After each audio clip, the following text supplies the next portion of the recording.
Yeah, I think we good. I think we good. Yo, what's good, y'all? What's good, y'all? What's good, y'all? What's great? Thank you for tuning in to another episode of Can the Brothers Get a Rap podcast. This is episode 68. I'm your host, Ashley Lovechild, and I'm joined with my co-host, my brother from another mother. Blood couldn't make us any closer. One of the best photographers in the world. My brother Santana, say something to the people. What's good? What's good? What's good? Appreciate y'all for tuning in. It's another jam-packed show. Culture talk. You already know what it is. You know what I'm saying? We got Krista in the building. We got Lovejoy in the building. You know what I'm saying? You already know the day ones is here. Jam-packed show. Boy, let's get it. You know what I'm saying? Appreciate all them day ones that's already in the building. You already know the vibe. Excuse me, I'm still putting on a couple of things as the show is going on. But yeah, man, we appreciate y'all wholeheartedly for tapping in and staying tapped in with the crew. And you already know what it is, man. There's a whole bunch of love going on. So thank y'all for tapping in. All right, y'all. Let me pull up my notes because we can't start the show without the notes. You already know. First segment of the night is popular opinions. This segment is brought to you by OUV Records. You see it right here, OUV Records. Segment. I'm sorry. The label motto is create, document, and inspire. So make sure you go to Instagram right now and follow at OUV Records for the latest music, releases, and merchandise. So stay tapped in. All right, y'all. First question of the night. You already know how we do. If you could only bring back one, bro, only bring back one. One, no sections in the club. Two, natural fit bodies for women. Three, Shane. Bring back Shane. Or four, $5 DVDs. How $5 DVDs get on this list? So, it's Come on. I guess that was a good time. You know what I'm saying? Those are good times right there, cat. Yeah. $5 CDs Oh man. Damn, you said shame, no sections, $5 DVDs, and what was the last one? and natural fit bodies for women. Um, we need to bring shame back. So it's just too much jolly, loose, pause, action and activity going on with no retribution. You know what I'm saying? No pushback, no nothing. You know what I'm saying? So we need to bring back shame. Some things that we're doing is just you gotta have a little bit of shame in yourself to feel so brazen to come out and say such things and act in such manners that is unbecoming of a citizen, you know what I'm saying, of a human being. So Mm-hmm. yeah, so I go with shame. Mm-hmm. Yo, I'm right there with you. I'm right there with you on the shame part, but I'm going to select for me personally because we need shame. We need shame in the worst type of way out here because like how you said so wisely that it's just a lot of things that's getting out of control and haywire. Um, but a part of that shame for me is knowing what you're worth inside and out. And a part of knowing what you're worth inside and out is your natural body. Like a lot of women think because men we like nice bodies, that doesn't mean we want you to go get a BBL. You know what I'm saying? We like a naturally fit body. And because you have the naturally fit body and the type of love that you will get from your man on the outside and inside will fulfill all your aesthetic. That's what you would think because we was raised on that. You know what I'm saying? Like the women, our mothers had natural bodies. Not that we're looking at our mothers, but the women that we thought was gorgeous was women that had natural bodies. Again, not our mothers, but other women. You know what I'm saying? That had natural bodies. So, and we just felt like that hit differently mentally, and it made it easier for men to feel like when he picks a partner that he's not picking a partner that has a lot of delusion in her brain, where she thinks that she has to go do a whole body augmentation for us to find them attractive when that has nothing to do with us. So I know I gave a lot for that answer, but that's why I'm going with natural fit bodies for women.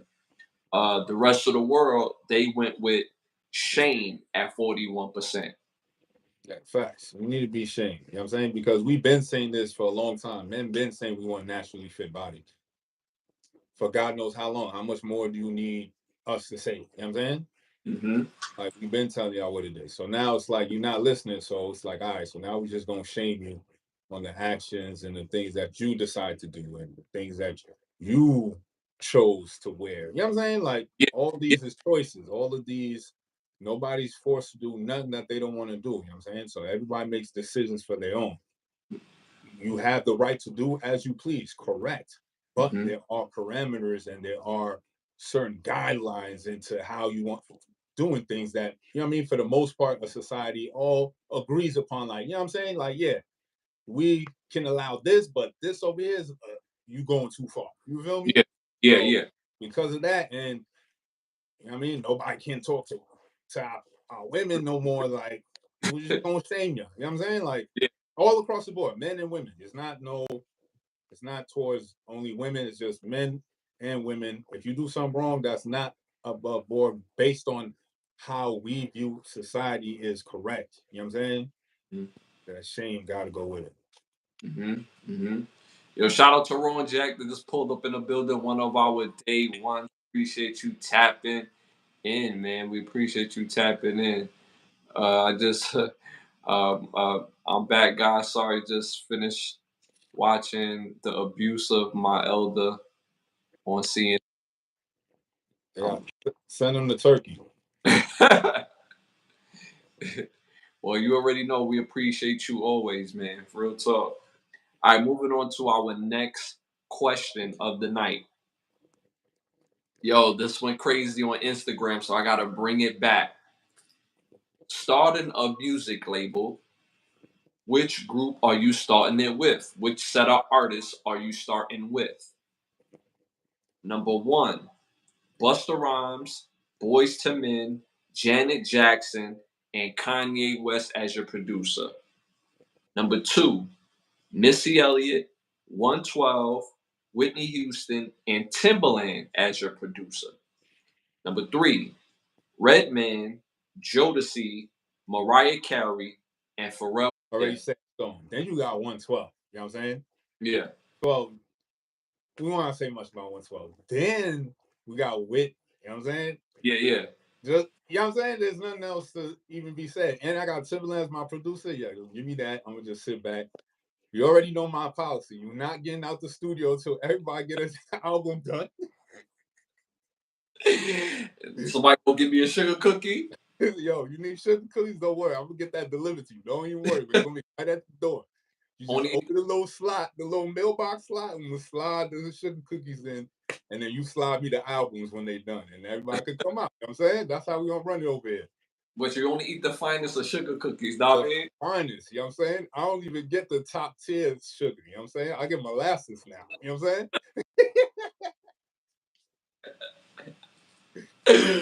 Wow. Bro said molasses, Top dog. tier, you know what I'm saying? I can't Top even tell you tier. where I get it. Top tier. Yo, for me, that's a dope group because like I don't think sometimes people understand how this works because Missy, Buster, and Redman, they're divided up because of the visual. Their music videos at one time was like you had to see these videos. Facts. So them visuals was crazy. And then you got the difference of the R&B groups, Boyz II Men, 112, Jodeci. Then you have the pop stars when you talk about Janet Jackson, Whitney Houston, Mariah. Then, of course, the producers with Kanye, Timbaland, and Pharrell. Two is a solid pick. I like two because I really bangs with Missy. 112, come on, 112, all through our upbringing, bro. Just classic at the It's classic yeah. album. Whitney, Whitney vocals is on a whole nother level. Now I'm not crazy about her music, but her vocals have always been. She's a vocalist, but music wise, and she got a lot of skips for me, for me. But if you put her in the studio with Timbo, you know what I'm saying, and I know Timbo gonna give her that Whitney beat, and he gonna put a bit of his personality in there. You know what I'm saying? We already know what he does with Missy, and can you imagine how much more swaggier the 112 beats would be? You know what I'm saying? But me, I'm gonna go with three. I'm gonna go with Redman, Jodeci, Mariah, and Pharrell. Because people don't realize how underrated Pharrell is as a producer. He has the ability to tap into everybody's world, like Redman's world, Jodeci world, Mariah's world, and give them the best of their world. You know what I'm saying? And then Jodeci is Jodeci. Like Jodeci was just so swaggy with the R&B, but gangsta at the same time. You throw Redman on the hook, or you throw Man on a verse, or vice versa. Crazy. Mariah, I'm not a super big fan of Mariah personally, too, but she does what she does at a very high level. She got a lot of records. Her and Whitney on the same category to me personally. I'd rather listen to Janet Jackson out of all three of them. You know what I'm saying? Janet got bops. You know what I'm saying? But I'm gonna have to go with three. Mariah is still unbelievably a legend, and Pharrell is underrated as a producer. So I'm going with three. I'm going with three. The rest of the world, though, the rest of the world, in the chat, they also what they said in the chat. Pharrell or beats for Nori. That's a fact. People forget how exclusive his catalog is. Yo, shout out to Leaf in the building. Shout out, bro. Shout out to Leaf in the building. But people don't realize how slept on those beats was. But again, I picked three. You pick two, which is Missy Elliott, 112, uh, Whitney Houston, and Timbaland. The rest of the world went with number one, with Busta Rhymes, Boyz II Men, Janet Jackson, and Kanye West at 37%. Okay. Yeah. And I think most of those people, for what I've seen, not I think, but they, you remember the Buster and Janet, that one record that went Prince, like that. So that was like a real tough one, and I think this one was a tough one as well too. I think this one was equally tough. All right, moving on. What they saying in the chat? I think my internet might be going out because it keeps freezing. Oh, I'm sure. I mean, I'm good on my end. I'm good on my end too. I'm good on my end. Everybody else is good. Everybody else is good. Let us know, Rowan Jack, if you're good. Let us know if you're good. All right. Moving on to our next question. Best NBA in-game passer all time. Best NBA in-game passer of all time. Number one, Steve Nash. Number two, John Stockton. Number three, Jason Kidd. Number four, LeBron James. Uh, best passer, in-game passer. Yeah, this is a top echelon type of level type of passers, in-game passers. You said John Stockton, Jason Kidd, LeBron James, and what was the last one? Steve Nash. Steve Nash. Oh, Who y'all going with? I'm seeing Steve Nash. I'm seeing what Ron this King. I'm gonna go with John Stockton. You going with John Wall? Just in like the question says, best in-game passer. You know what I'm saying? Like John Stockton is known, you know what I'm saying, in this list. Yeah, This list. yeah, His assist numbers is crazy. Like so yeah. He's the leader. He's the that's leader. what I'm saying. Like You He can't really, have assists if you don't know how to pass. You know what I'm saying? yeah. So your dom is always gonna be on point. You know what I'm saying? Hmm. I'm gonna go with John Stockton. You going with John? I'm gonna go with J Kidd. I'm gonna go with J Kidd because J Kidd, he never had a Karl Malone. He had Vince Carter, but Vince Carter wasn't putting up Karl Malone numbers. But Vince Carter was a very special player, but I don't think Vince Carter ever reached his peak potential. You know what I'm saying? Um, he had Vince Carter, really good player. He had quite a few good players. When I think about it, but they was none of them was Karl Malone as far as scoring the basketball. And Jason Kidd just had an ability to make guys look better. For every team that he was on, like I don't know if people remember, but when he was on Phoenix, Phoenix used to start 3-point guards. They used to start 3-point guards. They used to start him, Steve Nash, Kevin Johnson at the same damn time, bro. And somehow took them to the playoffs. You know what I'm saying? So that shit was on a slant. You know what I'm saying? So then when you talk about the Nets, he took the Nets to the conference finals 3 years in a row based on his passing. Like J Kidd ain't coming in dropping buckets. You know what I'm saying? He making sure you get open. He made Kenyon Martin look special, throwing him one-handed alleys, and you know what I'm saying? Like Kerry Kittle was in the corner, Richard Jefferson. Kittles. I forgot about Like Kittles. yeah, he had him looking special. You know what I'm saying? Jay Will.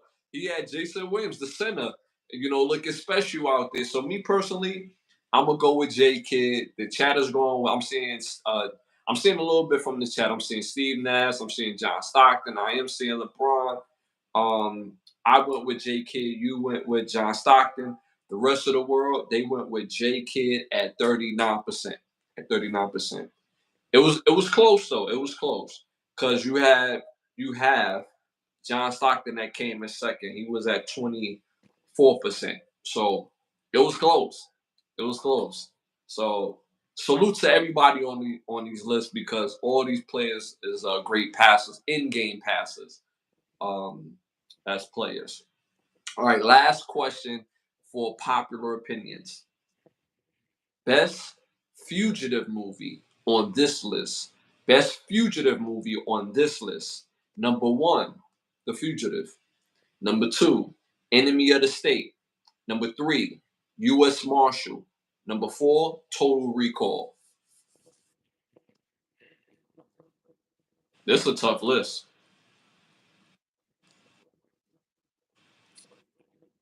Uh, I'm gonna have to go with Enemy of the State because of how real the severity of the situation is. Credit cards getting cut off, your name getting thrown under the mud.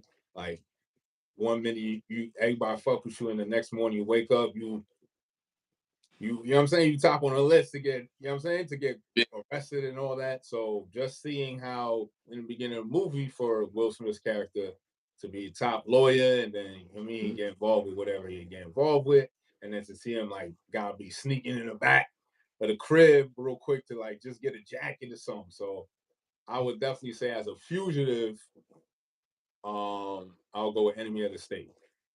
Enemy of the State. I'm not mad at that because out of all these movies, Enemy of the State felt like it was the most on the line, if that makes sense. Like the moment of what was going on, it was like it was on the line, like his life was in danger.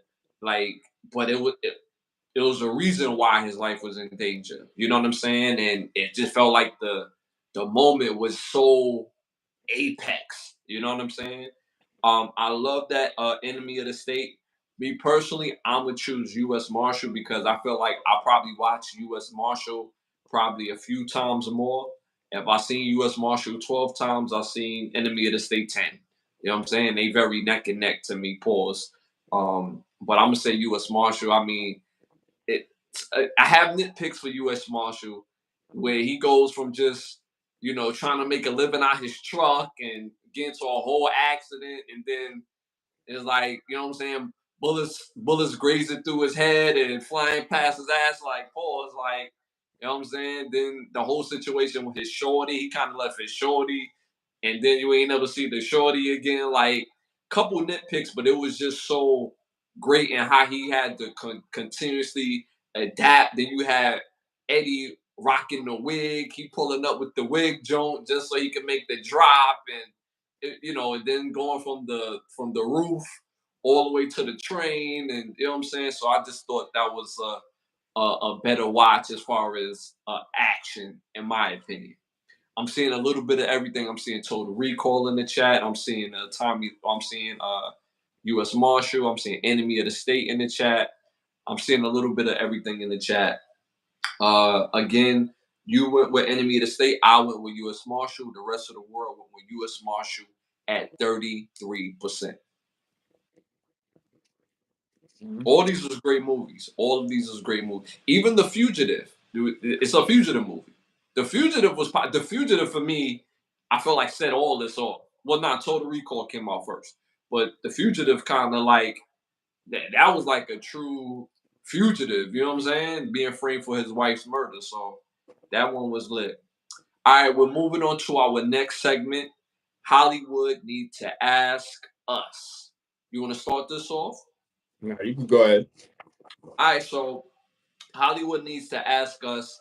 I want to see a, a, a Earl Simmons, aka DMX movie biopic. I Okay. feel we are primed for this movie. He's too great of an artist. He means too much of the culture for him not to even have a biopic about his life.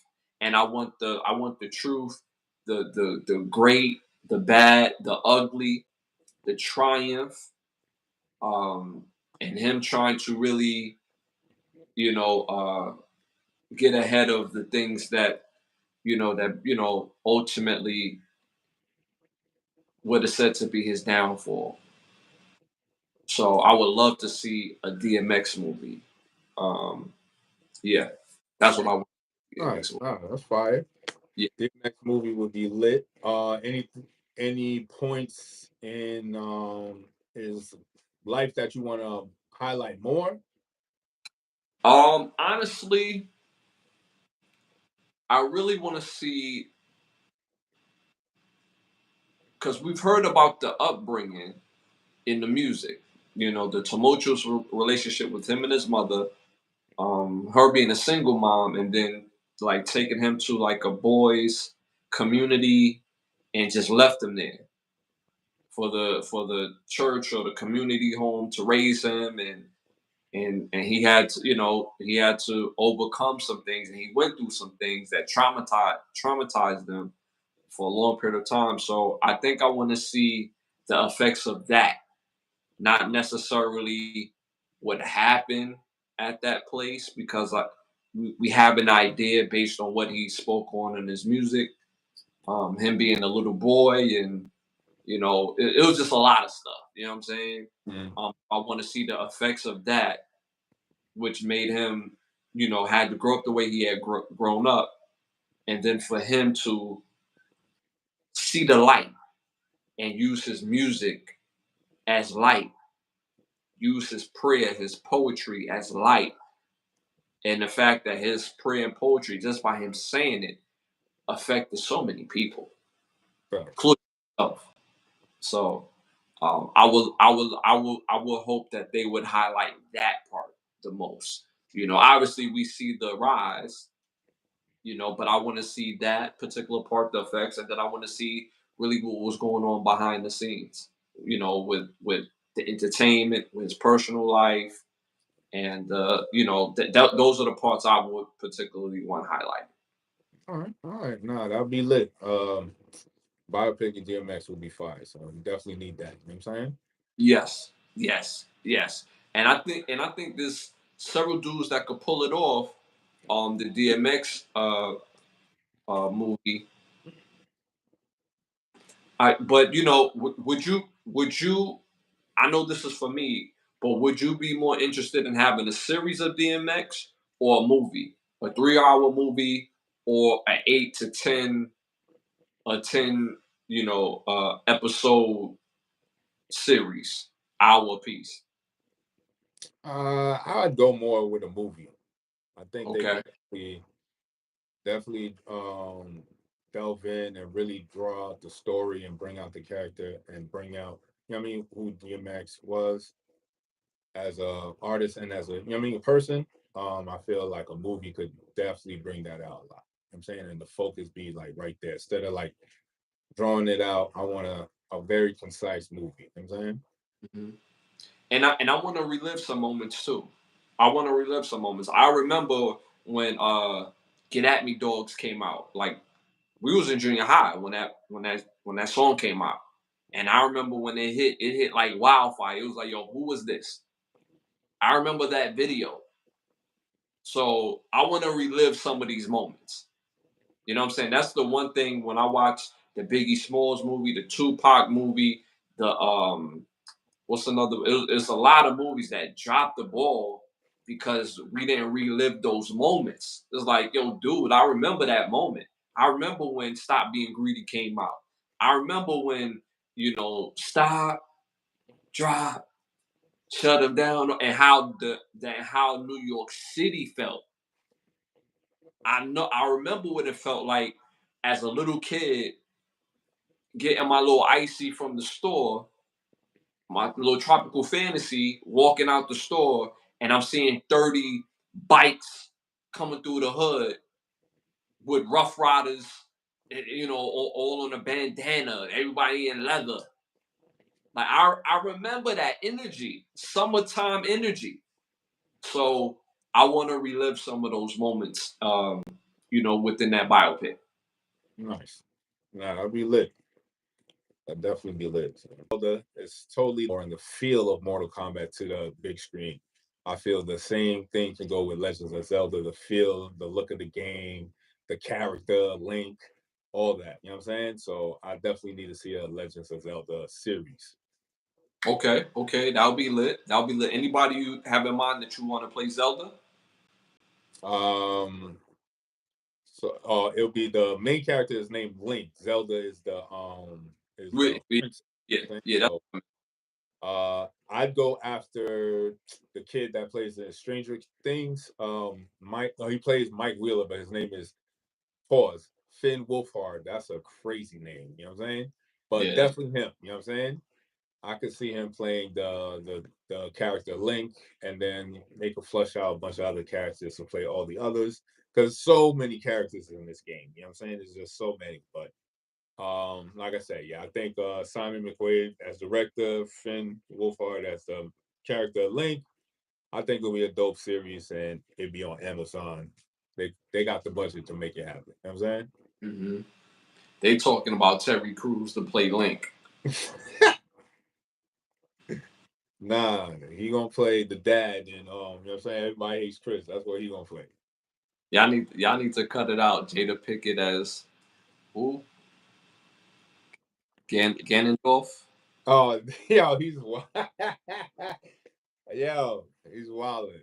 I it's funny because It the look shape up, you know what I'm saying? And the character he talked about, they got the same, you know what I'm saying? They go to the same barber, let's put it like that, you know what I'm saying? Ganondorf. I got to look it up because I remember. Obviously, I remember Zelda the game, but I don't remember all the characters like that. They violated, but they go to the same barber, you know what I'm saying?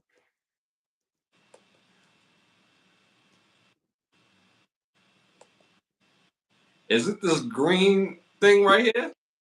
They got reddish hair. Yeah, yo, that's violation, Yeah, yo. Yo, that's that's why vi- that's why like they go to the same barber, you know what I'm saying? I kept it like light. yeah, that's violation. I got to hit the laugh track on that one. That's violation, yo. That is straight violation. Yo, that's crazy. All right, y'all. Yeah, so that's what Hollywood need to ask us. That's a dope movie out there.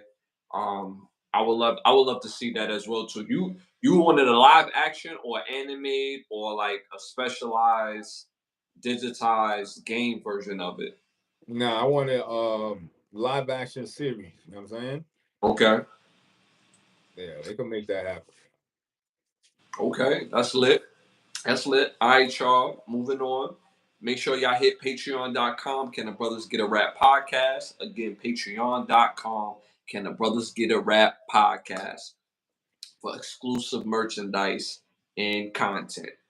All right, y'all. We're moving on to our next segment, our must see segment. This is some of our viewers' favorites, where we have must see movies, must hear albums, and must see classic show. You want to start this one off? Yeah, I'll start it off. So with my must see movies, I have it tied into my petty thoughts. So y'all got fuck with me on this one. You know what I'm saying? Uh All right, so huh. top three must see movies. You know how I do chat. I always got themes. So the theme works with the petty thoughts. So it just came together so effortlessly. You know what I'm saying? So my movies is serial killer truckers, right? So every movie on this list, the killer is a long haul trucker. Remember that. All right. So the first movie on the list is Joyride. Came out in 2001. Stars Steve Zahn, Paul Walker, Leela Sobieski, Jessica Bowman, Jim Beaver, Basil Wallace, Stuart Stone, Brian Leaker, Michael McClearly, and Jay Hernandez. Basically about two brothers driving one of the brothers' girlfriend cross country to school. And you know what I'm saying? They come across Longhorn Trucker and shit get crazy. You know what I'm saying? You gotta go watch that and see what happens. Next one on the list is Breakdown. Came out in 1997, stars Kurt Russell, JT Walsh, Kathleen Quinlan, Jack Noseworthy, MC Gainey, Rex Lynn, and Rick Sanders. It's about a couple, husband and wife, driving cross country, catch a flat in the middle of nowhere. Trucker come pull over, say, hey, you know what I'm saying? There's a tire shop about 2 miles down. You know what I'm saying? Oh, I'll drive the wife down there and we'll get it situated. And you gotta watch the rest of the movie about these long haul truckers. You know what I'm saying? classic, classic mother and movie right there, dog. Yeah, Cl- yeah. It's all gonna tie in once I do my petty thoughts, right? So last on this list is Suspect Zero. Came out in 2004. Stars Aaron Eckhart, Ben Keasley, Carrie-Ann Moss, Harry Lennox, Don Owens, Michael Chapman, Buddy Joe Hooker, Ed Dames, Kevin Chamberlain, and Daniel Patrick Morte. Basically about this FBI program. Shout out to you, King Prince. You know what I'm saying? Um, Basically about this FBI program that they started in the 70s that was focused and geared on these these trainees to learn and how to hunt down serial killers, right? For some reason, the training don't get no funding. FBI scrapped it, but lo and behold, they didn't know one of the trainees actually successfully passed the training, but because it got scrapped, the whole department got shut down, everybody got fired, and they forgot about Buddy. So he out there on the street 20 years later, you got these two FBI agents hunting this serial killer, you know what I'm saying? And they end up hunting him down. But yeah, he's a serial killer, but he's hunting other serial killers. You know yeah, what I'm yeah, saying? yeah, And throughout the movie, they hunt him because he's so prolific at getting at his murders, and then when they find the murder victims, they come and find out like, damn, this nigga linked to like 20 bodies, 30 bodies. Like, yo, who is this guy? yeah, So the movie portrays him chasing down the top tier, the upper echelon. You know what I'm saying? The top yeah. tier predator. And guess what? He's a long haul trucker. You know what I'm saying? So you gotta watch these movies and to you know what I'm saying, get it together. So these movies was Joyride, Breakdown, and Suspect Zero. Don't put I know there's good long haul truckers out there, but when I get to my petty thoughts, you know what I'm saying? Y'all gonna know what it is. But those are the three movies on serial killer truckers. Dope movies, dope movies. You know, that second joint, breakdown you said, that one is a But yeah, that one was like classic. Cause nah, we going together. yeah, 'cause Y'all he was splitting up shit? Nah. yeah, he was trying to fit. And this is and see when we watch these movies from the '90s, it's like what the? Because you gotta remember, cell phones wasn't a thing like Nah. that in the '90s. We had them, but people didn't have a cell phone. You know how expensive a cell phone was? Like a lot of people didn't And have. and then even if you have it, they didn't even have the infrastructure yet. They didn't have the Right. towers. They didn't have all these this, that, and the third. So even if you drop 600, 800 for a cell phone in that movie Breakdown where they broke down, Yeah. that ain't gonna even work. Yeah. Ain't no towels nowhere. You know what I'm saying? You know what I'm saying? So you might as well just use it to beat them in the head, and you know what I'm saying? Yeah. And try Yeah. to book it in the woods or something. You know what I'm Yeah. saying? Yeah. Dope movie. Dope. I haven't seen that in years. That was an excellent movie though. Excellent movie. Yo, my must three see movies. You know, I don't keep you know how my brother has a theme. You know, I always try to pick the movies you probably seen in front of you, but you ain't really watch it. So my first must see movie of the night is 16 Blocks. Came out in 2006, directed by Richard Donner. He's done amazing movies such as Lethal Weapon, the Lethal Weapon series of movies, The Goonies, the Old Men. He also done conspiracy theories, Superman movies. His catalog is crazy. This stars Bruce Willis, David Moyes, Mos Def, Richard Wank, and Richard Rack. Fire movie, y'all must see. I'm telling y'all. Again, it's about a cop who is just very, you know, he wasn't on top of his game. You know what I'm saying? To say the least, he He wasn't. lost that. You know what I'm He saying? lost a step or two. He's not inspired. It's a routine. He got to pick up a witness and take to the courthouse. And on the way to the courthouse, you have to watch the rest of the movie. Have to watch the rest of the movie. Must see it. He ain't like Mike Larry trying to run them down till you like 100. You know what I'm saying? He ain't an old Mike Larry. Let's just say that. You know what I'm saying? To say the least. He's not an old Mike Larry. You know what I'm saying? All right, so shit, he's not even a Captain Howard. You know what I'm Nah, saying? because old Mike Larry gonna be all right. He You know what gonna be alright. You know what I'm saying? All right, my next must see movie. Next must see movie is came out in 1997. It's called Squeeze. Pause. This movie is directed by Robert Patton Scroll. He's also did another movie called Body Count. This stars Eddie Kutunda, Pung Dong, Tyrone D. Burton, uh, Geoff Rue, Russell Jones, and Dynance Beckett. A dope movie about three teens who rather work than be in school because of the area that they live in. Their parents is not around. They have to take care of themselves, and all types of stuff started happening. And you have to watch the movie. It gets real quick, but it's beautiful to see the friends, the three friendships, but how quick things turn. So must see movie. My third and final movie is called The Circuit. Came out in 2002, directed by uh, Jayla Mara.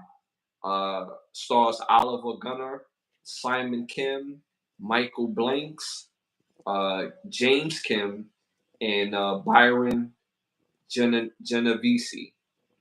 Dope movie about a teacher who's trying to get his teacher on. He has a little brother that feels like he needs to prove something, and he's in one of the most dangerous kumites that you could be around. It's like an underground type of fighting situation. The big brother's the big homie though, you know what I'm saying? And he has to go back into the circuit to protect his brother, and you have to watch the rest of the movie. It's fire. So make sure you tap into The Circuit, Squeeze, pause, and 16 Blocks. Make sure y'all tap into those movies. Yeah, definitely tap in. You know what I'm saying? Yes, tap into those. Tap into those. All right, three must hear albums. You must hear. You must hear these albums, y'all. All right, my number one must hear album, Robin Thicke, Love and War, came out in 2011. Must hear. Hip hop album, Fabulous, Ghetto Fabulous, 2001 album is a must hear. It still holds up to this date, y'all. And my number three must hear album, Mary J. Blige, My Life, came out in 1994. This is arguably her best album that she's ever dropped. Fire album. So again, Mary J. Blige, My Life, Fabulous, Ghetto Fabulous. Moving on to our classic show. You got a classic show for us? It's it's not a classic show. It's definitely a must see show because it just came out. It got like 2 seasons already, but it's a show called Yellow Jackets. It's on Showtime. Came out in 2021. Like I said, it got 2 seasons. It stars Ella Prunell, Sophie Thatcher, Melanie Linsky, Juliette Lewis, Christina Ricci, Sophia Messi, Samir Hanthery, Courtney Eaton, Sarah DeJarnis, Liv Hewson, and Lauren Ambrose. It's about the soccer team in the late '90s that won their division rivals, and they're going to a championship game. And they take a flight to the game, and all hell breaks loose. The flight crash lands in a part of the mountains where they never think they would ever escape. And they haven't found out if they're dropping the third season yet, but we'll see. All right, all right. I'm gonna tap into that. See what that talk about. You know what I'm saying? That's my first time I even heard of that, John. I'm gonna tap into that. All right, my classic show for this episode is Batman the animated series that came out in 1992. Ooh, classic jump. It's a must see, y'all. It's 4 seasons of just sheer delight, sheer wonderful content. Must see. We talked about the X-Men '97. This had the legs for them to bring this back out, but continue the story. You know what I'm saying? Because for some reason, when they bring stuff back out, they feel like they need to retell the same damn story. No, continue the story. Mm-hmm. And I enjoyed the Batman series, the animated series that came out in 1992. Like I said, 4 seasons. So that's a long time. Back then, 4 seasons. If you have 4 seasons of anything in '92, that's damn near 100 episodes right there. Facts. So so just think about how dope seeing the progression of that show is. So it's a must see show. Tap into it. It's a classic show. So make sure you tap into Batman, the animated series from 1992. All right, you have cologne for us? Definitely got some smell good for y'all. You know what I'm saying? You look good, you feel good, you smell good, you're going to do good, right? The fragrance of the week is Dolce & Gabbana, the one for men. You know what I'm saying? Definitely need that in your catalog. It's a fire scent, saying, and the brand speaks for itself. You know what I'm saying? You know what you're going to get. It's quality, and it definitely smells amazing. So you definitely want to have that on your list. The fragrance is Dolce & Gabbana, and the scent is called the one for men. Lit. So make sure y'all tapping and get that Dolce Gabbana, the one. Get right. All right, y'all. You already know what time it is. It's time to rap. It's time to rap, y'all. All right, this segment is brought to you by Button Snaps, where you can get classic movies, shows, and documentaries and original content for your viewing pleasure of $4.99. Button Snaps. All right, first hot topic of the night. Mark Wahlberg and Halle Berry have a new movie coming out called The Union. I've seen that early. I've yet to see the trailer for it, but people have been telling me it's a must see trailer. It looked fire.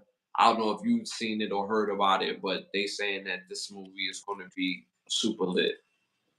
I wouldn't say super lit. It's just, it's a basic, same premise, CIA, covert, same redundant thing.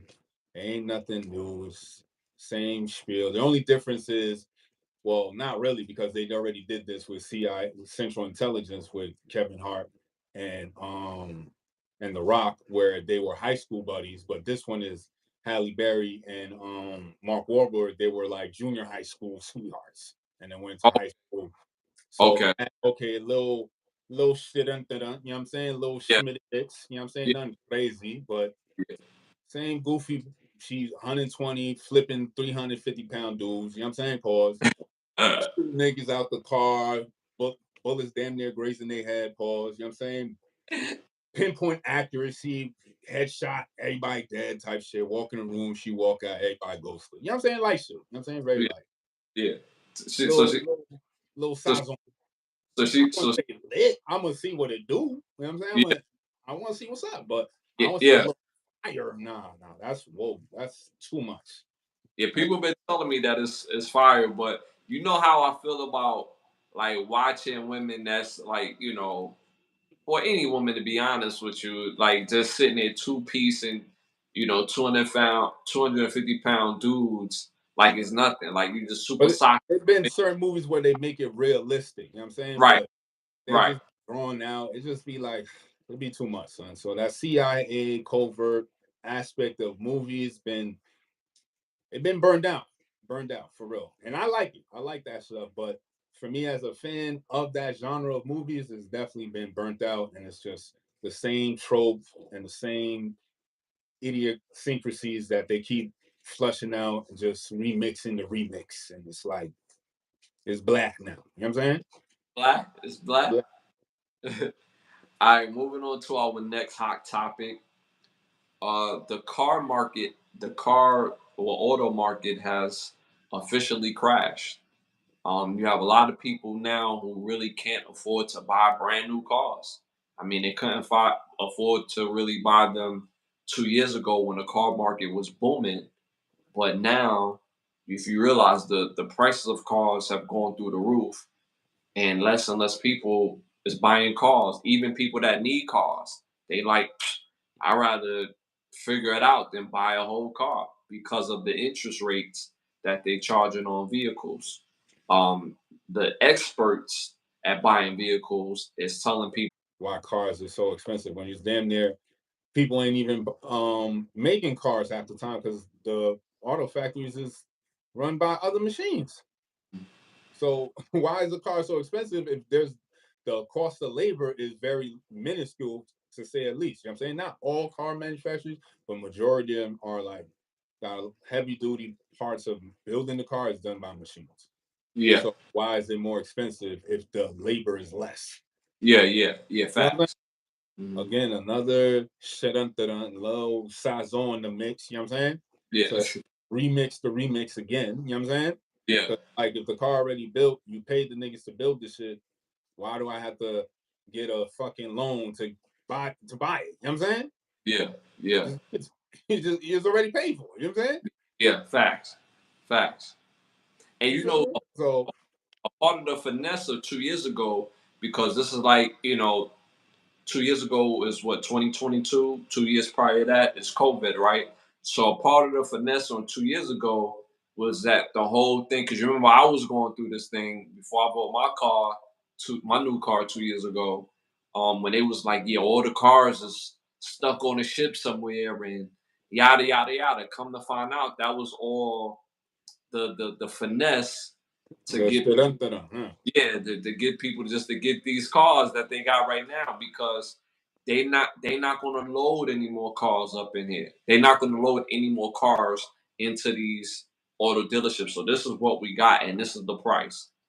And my thing is, they still got a surplus of cars from older years. You know what I'm saying? They Mhm. act like the 2022s, the 2023s, years of cars, the 2020s and the 2021s. They act like those would have been bought and sold, and they out being joyride and driven right now. Nah, it's still a bunch of cars. Like Yeah, you feel Tho- me? tho- a lot of 2023s, 2024s haven't even been purchased.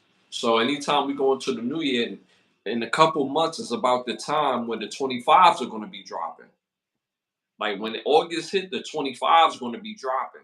So if you don't got people buying 23s, 24s, and y'all staying gun hold on them prices.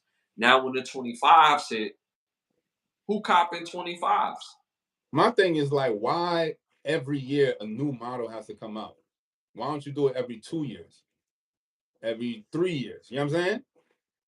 It just makes it seem like it's a certain type of mentality that they want the consumer to have. Like, oh, I gotta keep having the new junk. I gotta keep doing this, and it just doesn't even. It seems egregious if you're telling me the amount of materials it costs to make one car, and you keep making cars every fucking year. Every GMC, Mercedes, BMW, Volkswagen.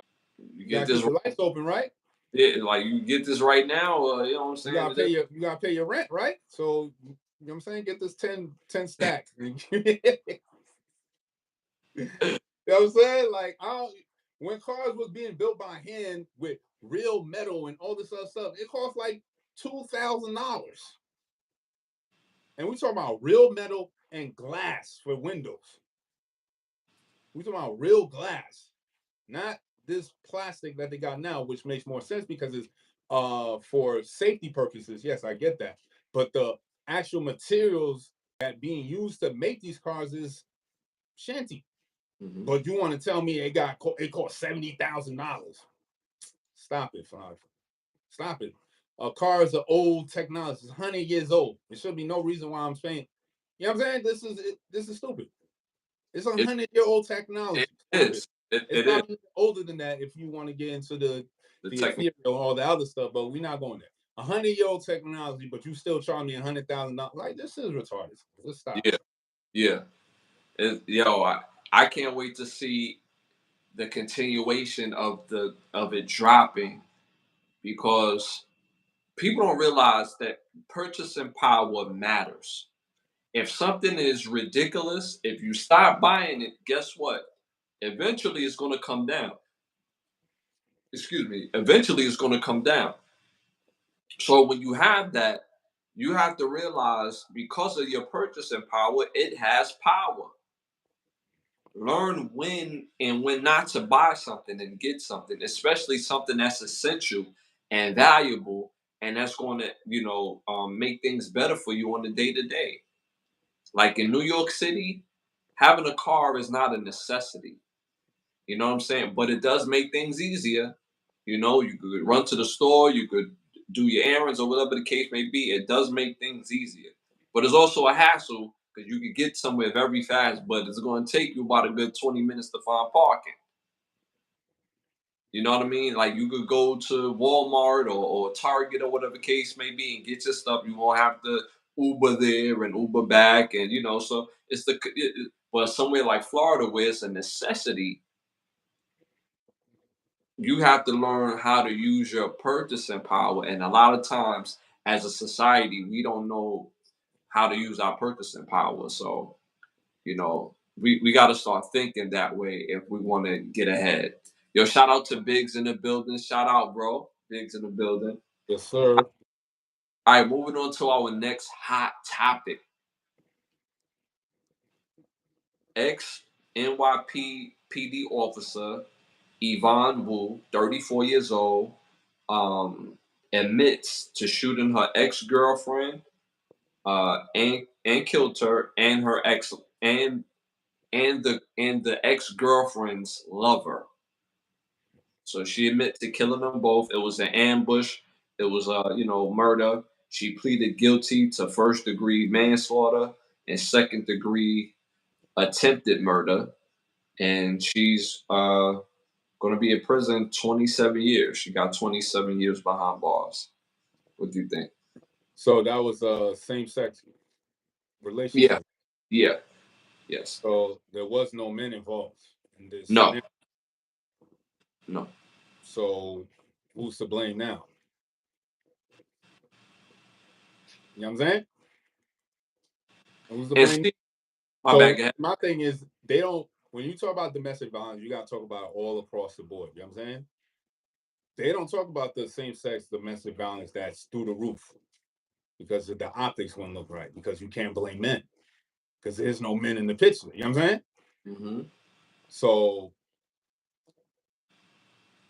where's, you know what I'm saying? Where's the fairness now? I'm just saying, where's the the outrage, the same, just same energy. Excuse me. She unalived another woman, you know what I'm saying? That was Two. two women, you know what I'm saying? So in a heinous way, hid in some bushes and jumped out. So that was premeditated, you know what I'm saying? Thought about it, like, and I'm just saying, 27 years, she'll get life in prison for that one. And she was a cop. Shit. She was an NYPD officer. You think you know better, but you're in a masculine role that's not meant for you to be in. Just because you have the freedom to choose and be in any position you want doesn't mean that it's meant for you. You know what I'm saying? Being a police officer, that shit is not easy, man. That shit is a hard job that you have to do day in and day out. And sometimes it's a thankless job. I thank the police officers that do put the work in out there. You know what I'm saying? Like, that do what they got to do. And day in and day out, they got to solve murders and they got to chase criminals down that done heinous things to other human beings, the type of things that a human being can do to another human being. And then this person got to come and try to catch this person. That's just not easy. You know what I'm saying? So for you to come in there and think that you got it in the bag, no, no, no. There's a lot of things that men who are in these fields make sure that they don't come home with. You know what I'm saying? They try to create that separation. And it's hard if you're a female because you're very emotional. Case in point, this heinous act that you commit. Mm-hmm. Very, very emotional. You know what I'm saying? So again, there's no men in this scenario. It's all women. So I wonder who they're gonna blame now. They're gonna find a way because they're gonna find a way to blame a man in this scenario. I don't know how, but I give them that creative edge that they're gonna make it up. You what makes this interesting for me is that I've said episodes prior to that, I've slept with married women before. I slept with women who had a boyfriend or engaged. And this is a part of what I'm talking about. People not knowing how to gauge the dysfunction in their relationship properly. This woman seen her ex-girlfriend with another woman, with her new girlfriend or her new partner or whatever the case may be, and she sat out and sought out to murder both of them. What a part of that reasoning is emotional intelligence. When people do things sexually, they it's not like a thing where they get so wrapped up and it just happened. So you could just walk down the street and your pants just fall and somebody just fall on your lap. That just you just got caught up in the moment. Like that's how that works. Come on, like give me a break. When you meet somebody, you have a conscious thought in your mindset on like, yo, I like their vibe, I like their energy. I want to see where this go. Knowing you have somebody at home. Now, if the person that you're dealing with, you like, yo, I got somebody at home and this, that, and the third, and blah, blah, blah, blah, blah, and they cool with it, then they cool with it. Doesn't mean that they deserve to get murdered because the other partner found out. Who the hell are you to play God and want to take the person's life and their life? So that's why I have a perspective on that because for me, it's like, yo, where's your emotional intelligence right now?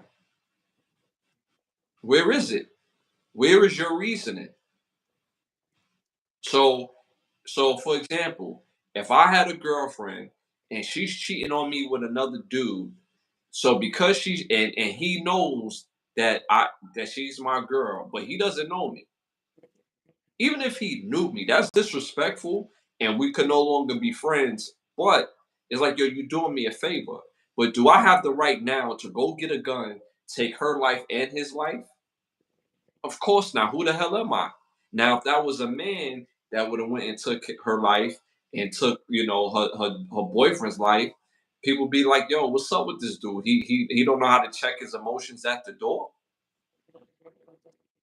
Like, what's up with that? So with her, I mean, 27 years is a long time.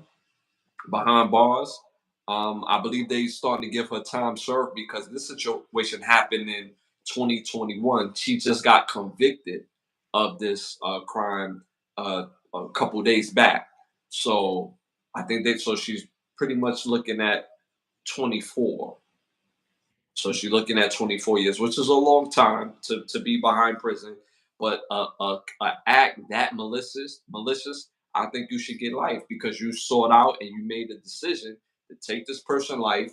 You have a license to kill by being a police officer, and you should know how to deal with a situation in your own backyard emotionally and not have to react that way. So that's what I think about that. So. All right, moving on to the next hot topic. All right. For those who don't know, Tia Mowry, she used to play on Sister Sister.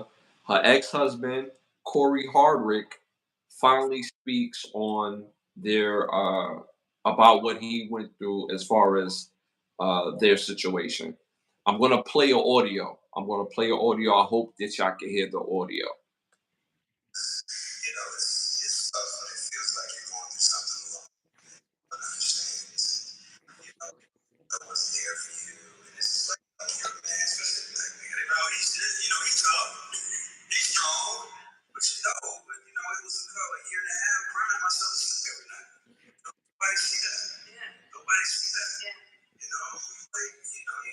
You live 5 minutes away from your babies. You know what I'm saying? Because people know that his kids and his family was everything to him. You know what I'm saying? So it's like I'm stronger than I thought I was. Yeah. I'm really stronger than that. By the grace of God. It's tough when it feels like you're going. Yeah. I could barely make it out. Like it was a lot of static for me to like really hear precisely what he's saying word for word. You know what I'm saying? Okay. Okay. Let me try it like this.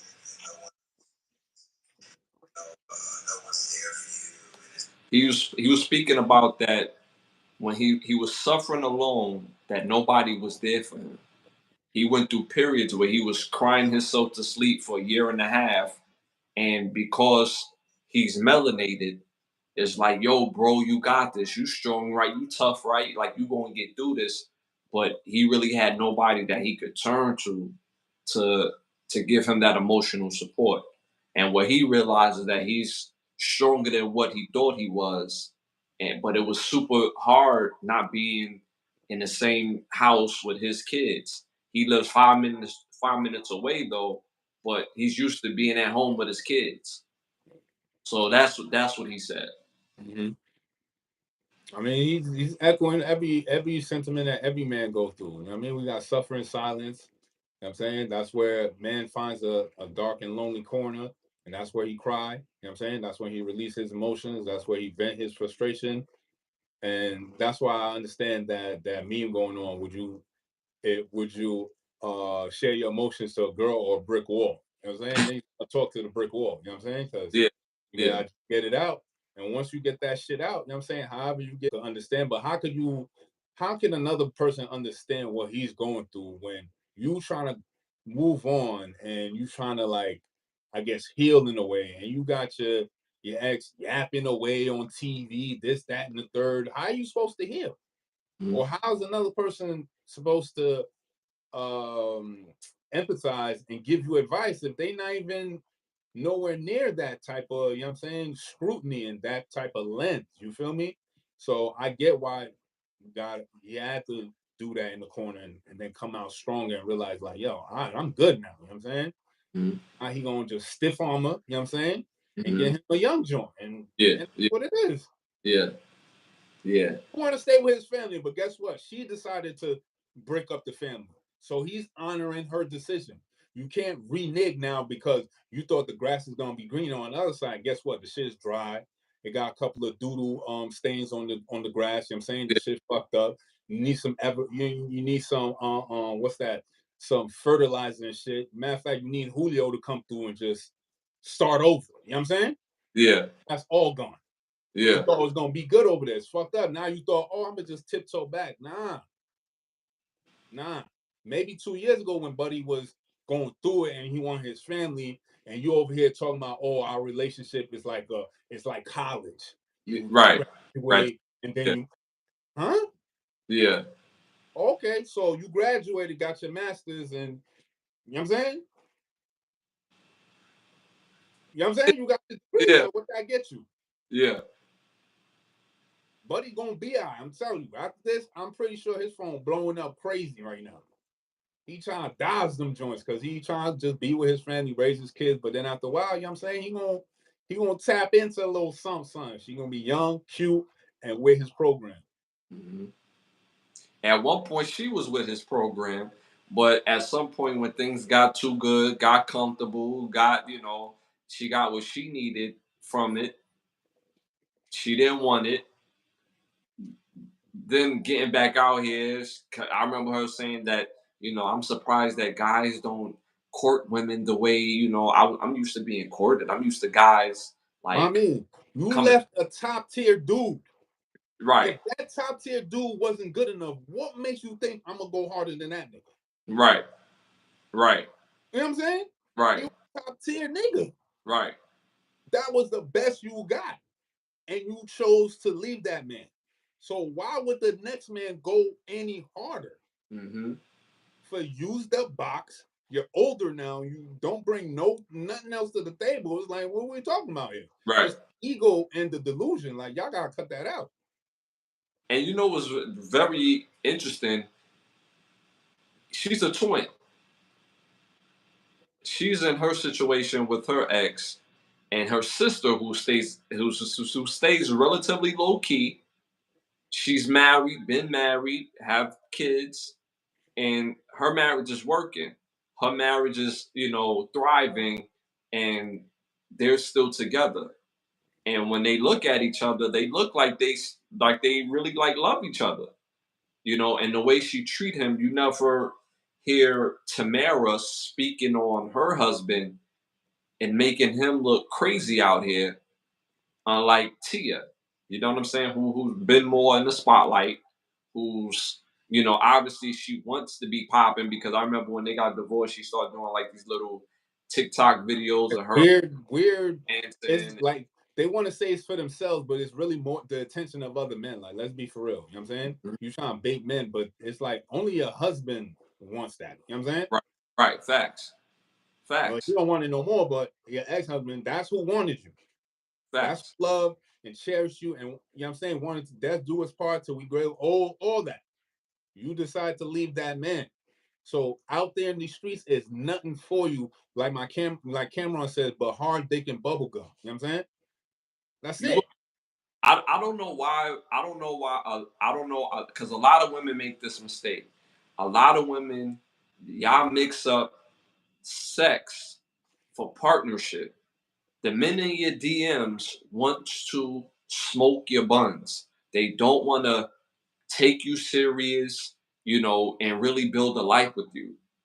If you have a life already with somebody that's validating you, and by validating you is by marrying you, by building a life with you, having children, that's validation.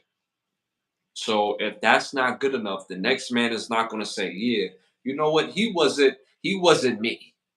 He wasn't me." This is a part of why I have my ideals about marriage, and when you're married, you got women out here that would cheat on their husband because he does everything right for them, but sexually he's not adequate at sex, Because or he the thing is, money. the women get to choose, right? Because they choose who gets access to them, and we choose who gets access to relationship and this, that, and the third, right? So the men that those women want don't want them. Hmm. So the women go after the men that want them. So the man that's chasing her, he's putting up on a pedestal. You know what I'm saying? He got her the high, great pussalias. You know what I'm saying? You putting it all up on the pedestal. You know what I'm saying? When the last dude didn't even do that. The one that she really wanted. He But didn't don't even put her up on a pedestal. You know what I'm saying? but don't mistake it though, right? See, those type of women is dangerous. You know why they're dangerous? Because if a woman feels like she's settling for a dude, trust and believe there's a dude that's walking this planet that every time he comes around in the atmosphere, she does whatever, whenever with him. She prefers to be with him, but he's not attainable to her. This is a proven fact. Wait, repeat that. Repeat that. So just because a woman feels like anytime a woman feels like she's settling with one, there's still another one that she really wants. The one that she really wants, either you're gonna be on his program or nothing is happening. Nothing is gonna happen at all. Every time that one dude comes in the atmosphere, regardless if she's married, engaged, whatever type of time he's on, she's gonna be on. But he don't want her. He don't want her. Why would he want her if he could do whatever he want when he want without having to validate her? Yeah, now we're basically saying the same thing. Because Right, the men that she wants don't want her. You know what I'm saying? But he gonna right, use her. You know what I'm saying? And right, the man that really wants her, he was doing this, that, and the third. He's a good dude. You know what I'm saying? right. He just picked the wrong female. You know what I'm saying? To give all those attributes to her. You know what I'm saying? Does it, and then that fucks up the good dude, and then he becomes that asshole. You know what I'm saying? So they create the men that they despise, but that's the men that they chase. So it's like it's just idiotic because they run around in circles because at the end of the day, you still decide. You Hmm. still make the choice because none of these relationships is forced upon you. You know what I'm saying? We live in a place of laws and rules and ethics and morals and codes. So nobody's forcing themselves upon you. So again, you're making these decisions. Again, TMR, you decided to break up your home, call your marriage a college course that you graduated from. Let's not forget these things. You Let me call ask it a college course. You know what I'm saying? you, let me ask you a question. When was the last time you really liked a woman and you showed that you liked her and it was a long lasting relationship? None. I'll be in a relationship right now if it's long lasting.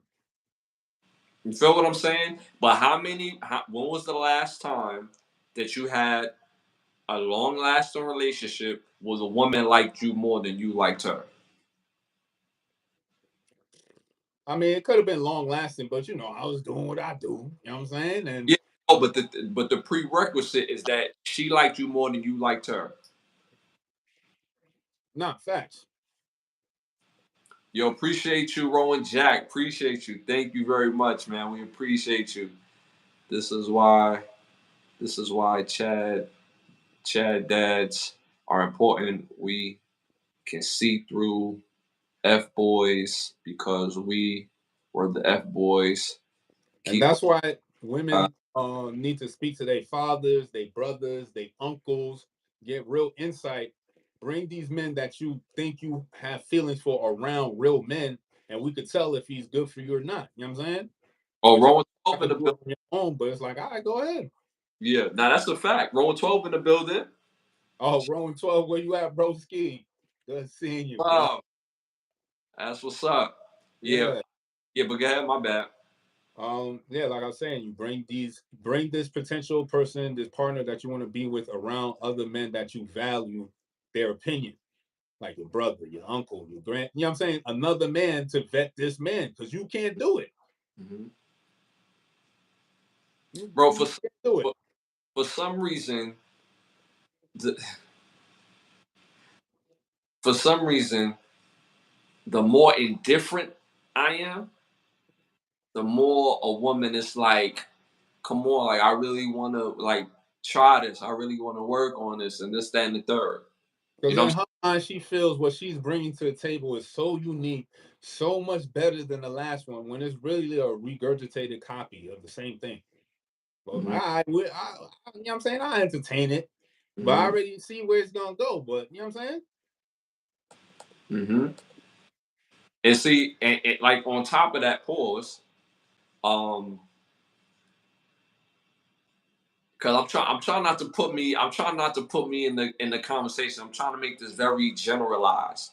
So at the end of the day, we all don't start off like this. As men, because we view the first women that we like as our mothers in a sense that um it's like we get genuine love from our mothers. So we think all women or the girls that we like is gonna show us genuine love back. That's the thought process that we have when we start liking girls when we're younger, right? And then when you go through the trials and tribulations of having relationships and learning the ins and outs of this, and for every girl, you know what I'm saying? So you learn the difference between girls you're going to take serious, girls that you're going to and girls you just like, yeah, get out of here. And these are the trials and tribulations you have to learn as a young man going into manhood. And now that you're seeing this, you see a guy like Corey Hardrick, who invested his time, energy, love, built a family with this woman. Be like, yo, we graduated. And he like, what the hell are you talking about? Yo, we graduated in our marriage. Like, yo, we have a good marriage, so I think we should get divorced. And after all this, now we getting divorced? For what? Like, what's the problem? Yo, ain't no problem. We did it. Nah, this ain't finished. What Tupac told what Tupac told Kyle Watson, it ain't over. Motar, you started. You know what I'm saying? Mm-hmm. Talking about. So it's a very hard thing when men go through this. Nobody, like he said, nobody sees the other side. Everybody's focused on a woman, making sure she gets the care and love and attention as the kids is the focus. And men, we deal with the harsh realities of the emotion, the mindset, the energy in the dark, and having to figure it out on our own. So yeah. All right, moving on. Moving on. Crazy. That's crazy right there. Moving on. A Georgia judge, Christina Peterson, 38 years old, has been disbarred for fighting a police officer outside a Atlanta nightclub. She was out there getting her party on, but she ended up getting disbarred mainly because of the code violations days after the arrest. The criminal charges was never cited as the reason for her removal, and she has over 30 ethic charges going against her, and she was just elected to as a Supreme Judge in 2020. Uh, what do you think about that? City girls is looking bad for y'all. You know what I'm saying? That city girl culture is coming back to haunt y'all. You think you could be out all night partying and then be a judge in the morning and this, that, and the third. And it's like, nah, son. There's another judge, I mean, mayor in Chicago that we talked about, not Chicago, Illinois, that is just running rampant. Just egregious, just egregious work. You know what I'm saying? Just destroying all types of rules and making up a talking about, oh, I got a better play. Yeah. You know what I'm saying? Like it just showcases, yo, y'all women is it's not cutting out for y'all. You know what I'm saying? It's not cutting out for you. And I'm just sitting back eating popcorn, just watching the show because it's gonna be hilarious. It's gonna get worse because the statistics is out and all this, or we're getting degrees and we're opening businesses and da da da da da. But how successful are these businesses? How successful are you in your field? You know what I'm saying? Nurses is getting fired, teachers is getting fired, judges is getting fired. Y'all not doing good. You know what I'm saying? It's not looking good for y'all. So Hmm.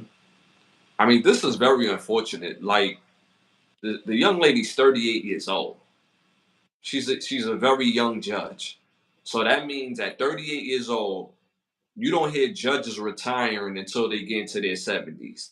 So you had another 30 some years to making that paper, making that good money. Not to mention all the hard work you put into becoming a judge, all the years in school, all the what they call that internships and being a part of the firm and going from being part of the firm to being the judge.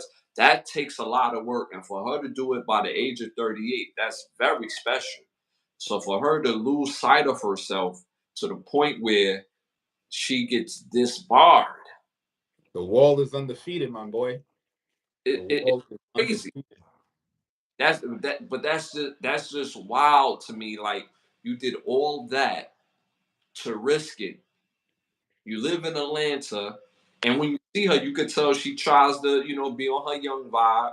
When you seen her, she was lit. She The was, wall is undefeated, my guy. The wall is undefeated. You yeah, hit a certain point in your life when you realize that you can't have no more relationships. You chase this career, right? Because women chase careers, but then at the same time, when they get the career, they still want the man to provide. So what is the purpose of the career? So you don't got no man. So all you got left is the career. The career is weighing you down. You about to hit 40. You don't got nothing else.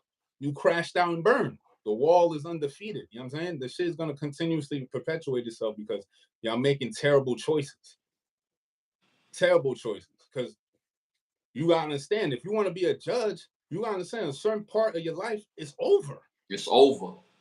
It's over. It's over. And and here's the thing, right? It's not the partying that was the issue.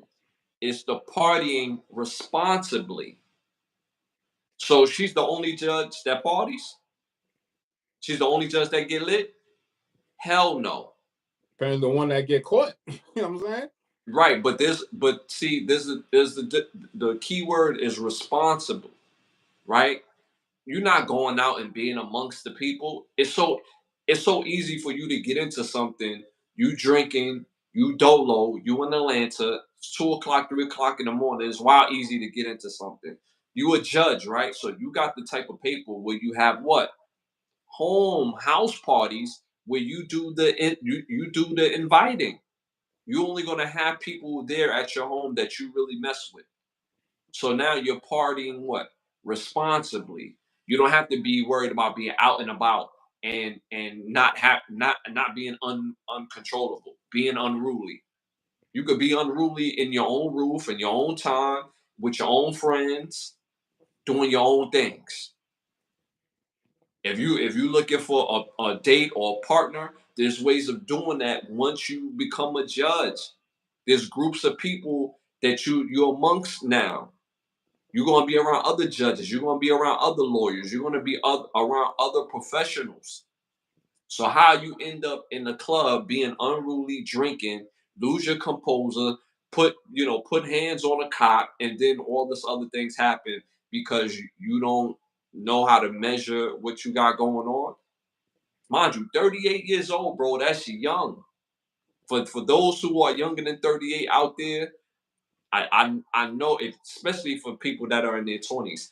I know 38 sounds like, yo, that's forever, yo, like that's old. When you get to 38, you gonna realize the whole world gonna open up because you're gonna make more money than you ever made before in your life.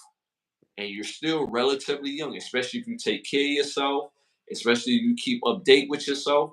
You got the world that open to you at 38. The world opens up to you at 38. And now she gonna miss out on another 38 years of making millions of dollars. Most men that is 38, that makes over a certain amount of money, you think you think don't party? Or what do? They party responsibly.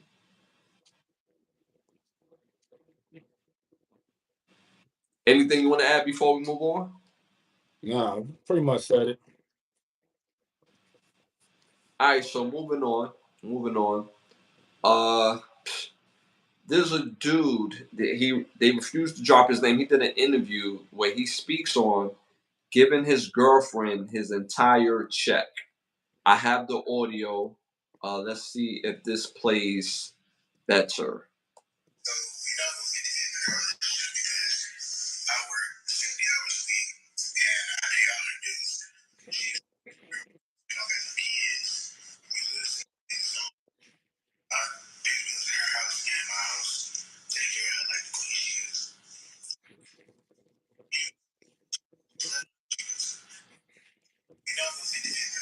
Can you hear it?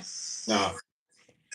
All right, so I'll do it again. So the dude says they don't go 50-50 in their relationship. He works over 70 hours a week. Um, they don't have any children. But he wants to treat her like the queen that she is, and treat her as the stay at home girlfriend that she is. And he doesn't mind taking care of his household and her household because they don't live together. Like Gordo said, they pick niggas for this. You know what I'm saying? That's why that algorithm in this video went viral, because it needs that shit to go viral. You know what I'm saying? That's not ordinary. That's not ordinary movements that real men make. You know what I'm saying? So at the end of the day, it's just for the algorithm to further cause a wedge in between men and women. But real people know, like, none of this shit even happens in real life. You know what I'm saying? Like, the shit that people talk about in Instagram and the internet, TikTok, none of that shit happens in real life when you really pursuing a female in real life, in real time. You know what I'm saying? These shits don't happen. And ain't no way in hell, if a real woman really fuck with you, ain't no way in hell she gonna put you in a position where she's comfortable having you pay her rent and you paying your rent. Mm-hmm. Ain't no real woman doing that. Mm-hmm. Because she's gonna look at you like you crazy, like, yo, what's up with you? You know what I'm saying? Even if she has an ulterior motive to, like, okay, well, I don't want you to pay my rent, but you could do this, or you know what I'm saying? That don't happen. Like that's not real. It's another ploy, and who even knows, like, if you even really doing that, because it's like, why are you working 70 hours to pay your rent and then somebody else's rent? Like, are you cool? Where's your mind at? You know what I'm saying? Not only you paying your rent, you got your rent on top of that. Then you got your car note, you got insurance, you got cell phone bill. You know what I'm saying? But Like, the key word, he called her a stay at home girlfriend, and they don't have any kids. I mean, it's benefiting her regardless of what they call it. She's still winning, and shout out to her with the finesse game on point. But in real life, that shit don't happen. I I'm gonna go far as to say, like, this shit might be some clout shit. You know what I'm saying? Like some made up shit, because it can't. This is not real life. It's not at all. I can't subscribe to being real. I feel as though it's a skit to get their shit buzzing, to get whatever they got going on, because it sound good. You know what I'm saying?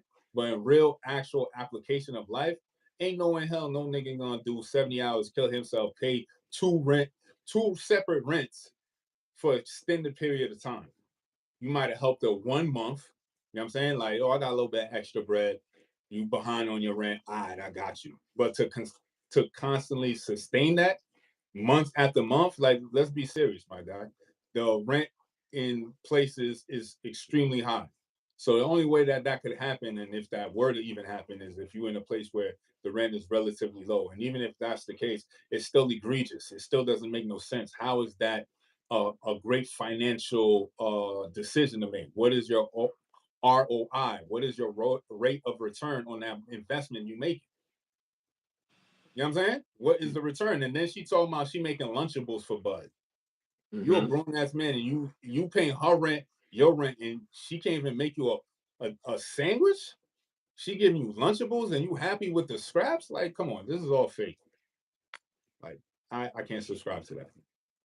Well, looking at the situation, I mean, based on what he looked like, based on what she looked like, I could kind of see that. Could be fake. Wouldn't be surprised if it was. But based on the aesthetic, again, we just talked about there's men out there that would go above and beyond to keep the interest of that woman. That same woman, when that dude that she really wants come around, get it his way like Burger King. No, I Now, get that. I get that point. But the fact of the matter is, like, you telling me, and you're a big dude, a heavy guy, you telling me that you paying rent, her rent, and in return, she gives you Lunchables, and you cool with that. mm-hmm, Can't make me believe that, son. mm-hmm. You can't make me believe that, son. Well, see, what I realize, every dude is not me. Every No, dude, I get that. I get that in a general sense. But in the reality of life, you can't, ain't no way in hell tell me you accepting that as a deal. You paying well, her rent, you paying her right, rent, her right, bills, and in return, you accept Lunchables. right. I agree with your premise.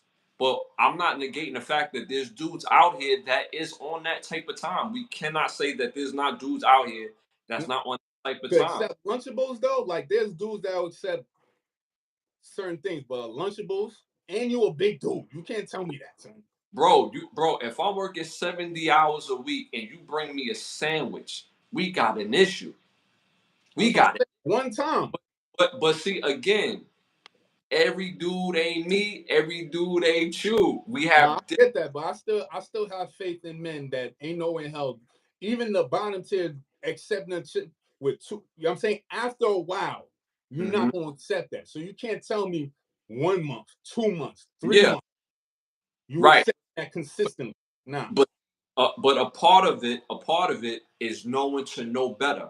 Case in point, when my daughter's mother, when we was together, right? It was times I used to go over to her sister house because it was closest to the job that I was working at the time, right? So when I get over there, the sister and my baby mother was like, "Yo, we got you some food, like you pop it." So I'm like, "Oh, what y'all got for me?" Like, you know what I'm saying? Like, it was very thoughtful. But they was like, "Yo, we got you your Lucky Charms, your Captain Crunch. We got you some peanut butter and jelly. We got all my personal favorites. Mind you, I'm 18 at the time, right? So I'm sitting at the table happy. Got my bowl of cereal, got my peanut butter and jelly. Now me, I'm ready about to go hammies after working a long day at work. The sister husband come in or whatever, put me on game. He like, "Hey Ash, what the hell is you eating?" I'm like, "Oh nah, I got the peanut butter and jelly and the cereal. Not me. Like, get you a bowl. This your spot. Like, you know what I'm saying? Like, thank you." And I'm saying I'm about to partake. He looked at my BM and was like, "If you don't get this man some real food, he been out here working. Get this man some food." I'm like, "Nah, I'm cool. Like, this is straight for me. This is good guap right here. This is good food right here. This is a good meal." Not me. He's like, "Nah, man, you need you a meal."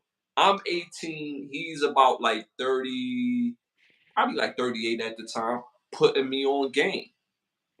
See what I'm saying? So, but then a part of who I am, I won't even allow that now. Obviously now, but being 18, I had to hear that from the older homie, like, "Yo, nah, you work all day, come home to a meal." You feel me? Same thing with young boy. You know what I'm saying? It's his outlet, his what he's used to is different. I'm not trying to get you to agree with me, but you have to see the other side of that as well. I do, but again, I just feel it's a skit because you can't make me believe you accepting Lunchables. Because in my culture, I've always had food in the crib, so I've always had my mother cook, my aunts, everybody always cooks. So me growing up, cooking is a big thing. If you're not in the kitchen busting the meal down, you already lost me, baby. So ain't no way in hell I'm accepting a fucking peanut butter and jelly sandwich. That's not Yeah, happening. You yeah. feel me? And I know how to cook. So Mhm. I'm not giving you a peanut butter and jelly sandwich if you working 12 hours. Ain't no way in hell. Mhm. That's gonna be an appetizer plus an apple and a banana. Then you got lunch over here. Yeah, That's right. sustenance. You know what I'm saying? Mhm. That little that little Lunchables, that's a little breakfast junk. That's not even like no meal. Right. So Right. when I'm going to school, I had lunch. I ain't have Lunchables. I had lunch. You know what I mean? My mom cooked me lunch. You feel me? Growing up. So this is what I know. So ain't no way I can tell me big boy Joe over there is accepting Lunchables and you paying her rent and her bills and you getting sometimes a little rub down on the shoulder plus your Lunchables every day. Ain't no way in hell, son. It just look good for the algorithm. But But if we look at it in a real practical sense of a relationship, it cannot sustain itself. Ain't no way in hell. Buddy, if you really look at Buddy, he look hurts, man. If you really look at him, yeah, he look do. at his eyes, look Yeah, at his mannerisms. Buddy yeah, is hurt. Ain't no way in hell. he do. It, First it's of it's first gonna click eventually. But first first of all, you being generous with his weight. Homeboy about like 265. He about 265. You're being generous with his weight. So that Lunchable is not going to sustain. But it is a thing of because you just have said it. It's a thing of having the the exposure. You know what I'm saying? You was raised with Mom Dukes was cooking the meals. You know what I'm saying? Some people was getting them Lunchables, and that's all he knows. So at some point, like you just said, it's going to click. But at this time in between time, whether it's for the algorithm or not, it's what they putting out in the atmosphere. That's what he getting, and he looking. He, Because you I know. bet you for that one video, there's 100 of other videos of showcasing proper relationship, but that's not going to show. You know what I'm saying? That's not going to pop. Mm-hmm. But if people play the game and the algorithm right, your shit gonna buzz it. Mm-hmm. And then this is the other side to it. Me is like you're chasing fame to marginalizing yourself to chase fame, Mm-hmm. to chase likes, and oh, you're going viral. That don't equate to dollars. You know what I'm saying? Mm-hmm. So, but you know what I mean, to each his own. But we know over here that ain't rocking. So whatever you got going on, that's cool with y'all. But in real life, outside the matrix, where we live at, nah, Mm-hmm. nah. Yeah. Nah. That's it's man. It's crazy. I let me go back up because Rowan Jack showed some more love. If we outlaw AC in the workplace, feminism would be done and over be done with overnight. Stupid. If we outlaw AC in the workplace, feminism would be done overnight. That's funny. That's a fact. Yeah. It's cold. No, it's hot. Get me right. All right, moving on. What else we have here? Our next hot topic is Bronny James. They spoke about it earlier. King Prince. Bronny James was drafted by the Los Angeles Lakers with the 55th pick. What do you think about that? I mean, we knew it was gonna happen. You know what I'm saying? He been said what he want, and they gonna make it happen. It's good for the business. You feel me? Very good for the business. The upcoming season, they gonna need that. Not saying that they don't, because this season was still NBA. Their ratings is always phenomenal. You know what I'm saying? But they added a little extra with this because we ain't never seen a father and son play before. So this is a record that's gonna not be broken for a very long time. You know what I'm saying? So the Lakers got the cap, they got the the spiel. It's a historic franchise, and who not better to usher in this epic monumentum occasion right here of having a father and son play together in a franchise league like the Lakers. You know what I'm saying? So it was just about bound to happen. You know what I'm saying? They make their calls. All they buddies, they all friends. You know what I'm saying? Everybody in the league get together. You know what I'm saying? All the owners get together and they let them know what's going to happen in the upcoming season. Like, all right, that's going to be good for all of us because we all going to make money off it when Bronny and his son come to my squad and play. You know what I'm saying? The extra ticket sales that's going to happen. You know what I'm saying? It's good for everybody, right? It's good business. You know what I'm saying? So it just makes sense. It's so many layers to this story. I don't think people really understand. Like, you ever look at your child or people that have children and have like a yo moment, meaning like they're getting older and they say something or the way that they laugh or just how they go about problem solving. It just like it makes you laugh. Like, yo, this is a little me like walking around here, and to now have that little me as your teammate playing in one of the best leagues in the world. Like, I get the accomplishments as an individual. Great. MVPs, championships, wonderful. Great.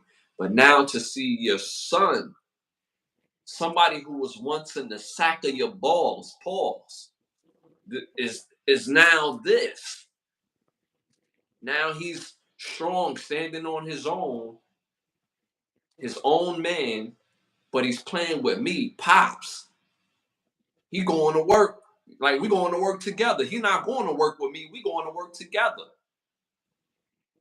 How dope is that to see your son, and his oldest, his firstborn son, as his teammate, and like he's getting a chance to play with his son. Pause. Like, the layer of that is just so, to me, that's crazy. no matter how many MVPs I may have won or championships I may have won, that would be the highlight of my career, me personally, if I'm LeBron. Having my son on the same team with me, and he earned his spot. Now, I will say, people care about the story because he is LeBron James' son, but that's not act like he's a scrub. Bronny Jr. can play. He can play. He went from 93 charted to 50 to 58 charted. Michael Jordan's both of his sons. They can play ball, but they not in the league. Kenya Martin, we seen his son. His son could play ball, but his son is in the league. You see what I'm saying? So that's not act like, yeah, they will get the exposure because of their father. Absolutely. Because of their daddies. Absolutely. But what are they going to do with the exposure? How are they going to take their game to the next level, play when they need to play in front of the right people? He's earned his right to be in the league. I thought he was going to go first round, in my opinion. I actually thought that because this draft, we don't know who's who. We don't know who's who. Ain't no clear cut. Yo, this the dude you need. It was like five. It was like three or four French dudes that came from France. That was like the top 10 in the draft picks, and we don't know these dudes. So it's not far fetched that he moves up on the depth chart on guys who need to be drafted. The next layer of this is the business side that you spoke about. This is great for business. Great for business.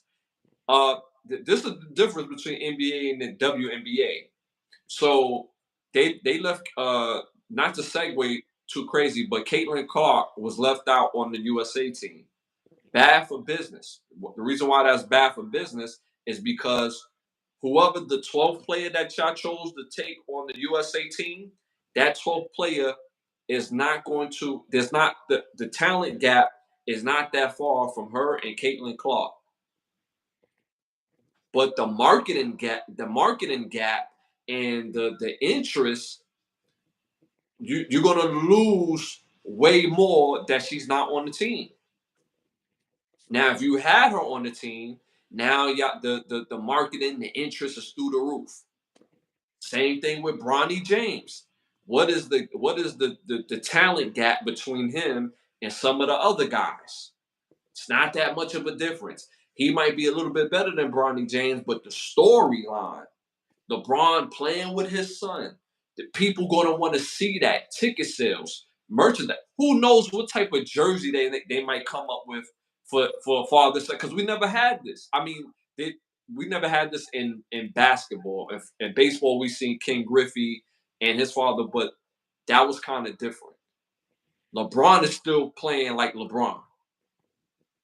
Bronny is coming in, so who knows? They might come out with a jersey where it has Bron number on the back and Bronny number on the, you know what I'm saying, on the front or something like that. You get what I'm saying? Like, it's just too many dope marketing things that they could do with the storyline in itself.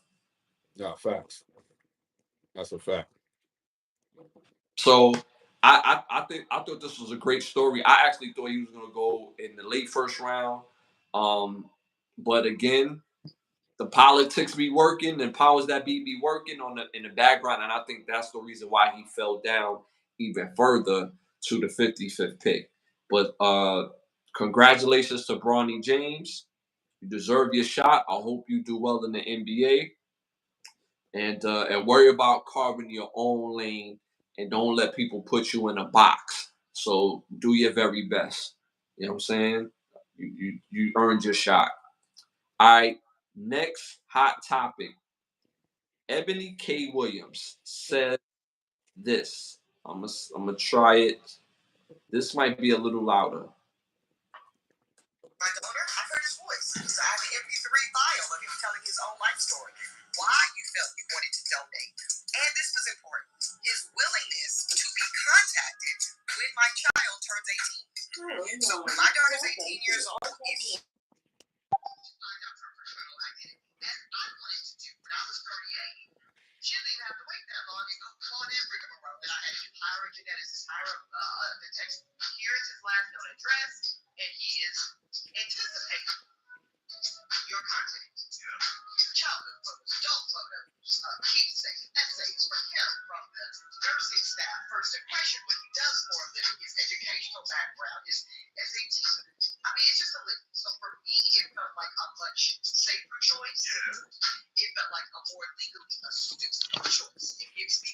less exposure, risk and exposure. Daughter, I heard his voice. So I have the MP3 file of him telling his own life story. Did you hear it? Yeah, it was going in and out. Damn. I was trying to put it on a speaker so that way it could be, easier to hear. But the speaker. Powering on. Welcome to All-Tech Lansing. Yeah, let's try that one more time, y'all. Sorry about that. Why you felt you wanted to tell me. And this was important. His willingness to be contacted when my child turns 18. So when my daughter's 18 years old, if she would like to find out her paternal identity, as I wanted to do when I was 38, she doesn't even have to wait that long and go through all that rigmarole that I had to hire a geneticist, hire a detective. Here is his last known address, and he is anticipating his voice. I have the MP3 file of him telling his own life story. Why you felt you wanted to tell me. And this was important. His willingness to be contacted when my child turns 18. So when my daughter's 18 years old, if she would like to find out her paternal identity, as I wanted to do when I was 38, she didn't even have to wait that long and go through all that rigmarole that I had to do. Hire a geneticist, hire a detective. Here is his last known address, and he is anticipating your contact. Yeah. Childhood photos, adult photos, keepsake, essays from him, from the nursing staff, first impression, what he does for a living, his educational background, his SAT.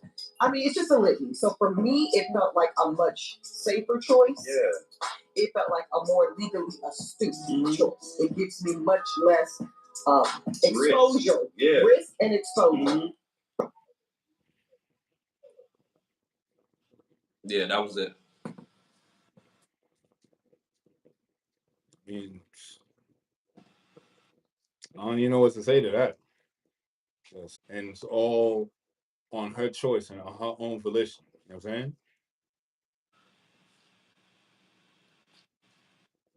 saying? Okay. This is scary. This is scary because supposedly she makes, a certain amount of money. She has all these businesses. She has all these degrees. But this is where we're at with a lot of older women who can't find a suitable partner, that they feel like they can't find a suitable partner. There's suitable partners out here. Is the choice. So you choose not to have a man in your life.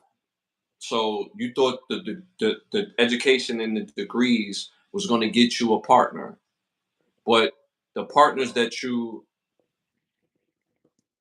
trying to qualify supposedly don't qualify. So you're around all this excellence. If you're a lawyer, you're going to be around other lawyers. So you're around all these excellence and judges. So none of these men qualify. Okay, so you don't want to get on their program. That makes sense.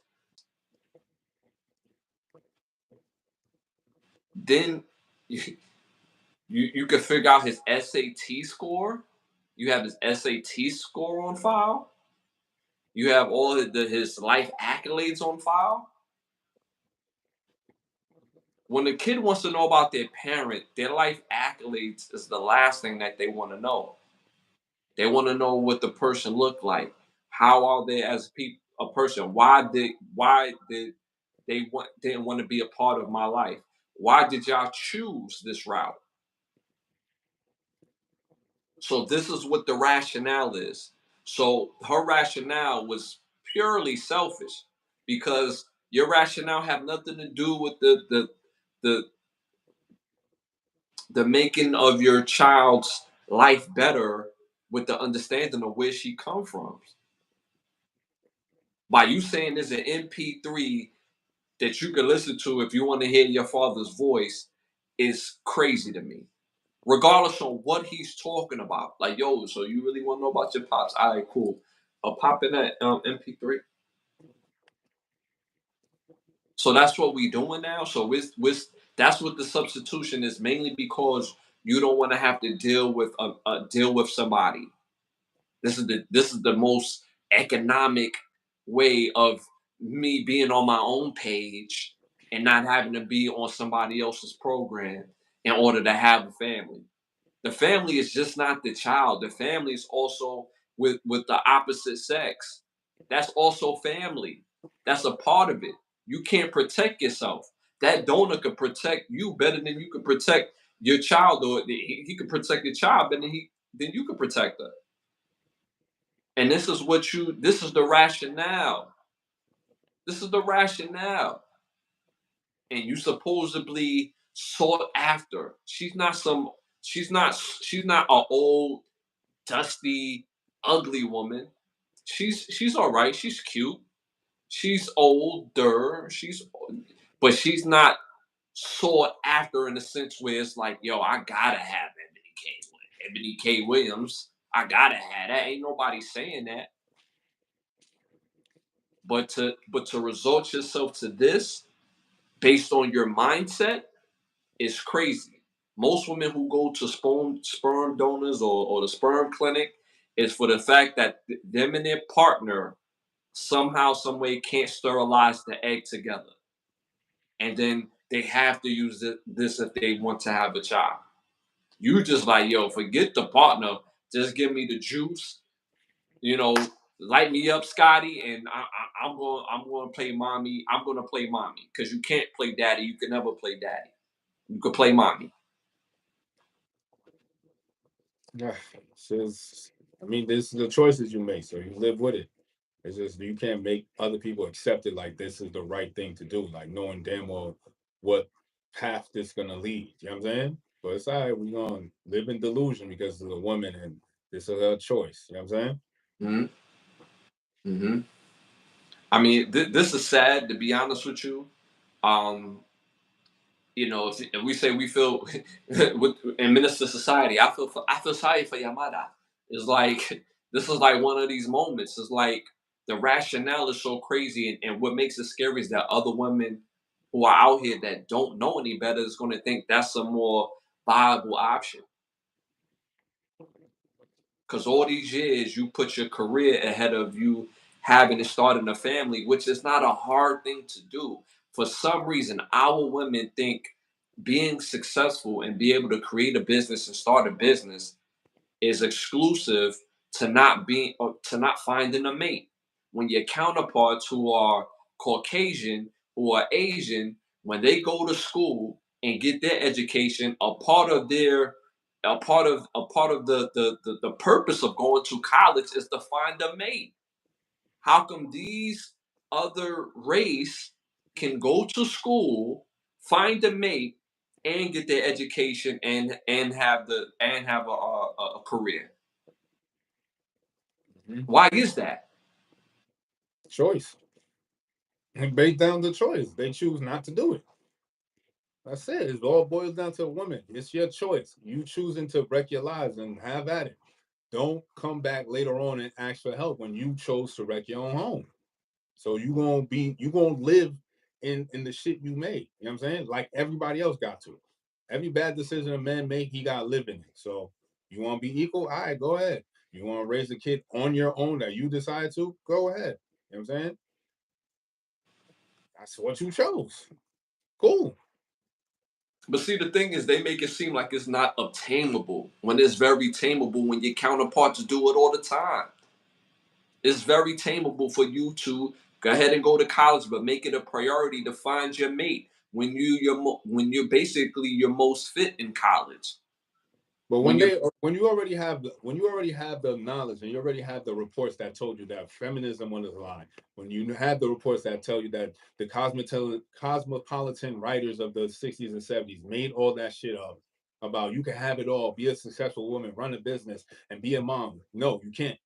And they come at you have the evidence where it's all of this a lie, and you still choose to follow it. At the end of the day, it's your choice. So you know what I'm saying? That's what you choose. Cool.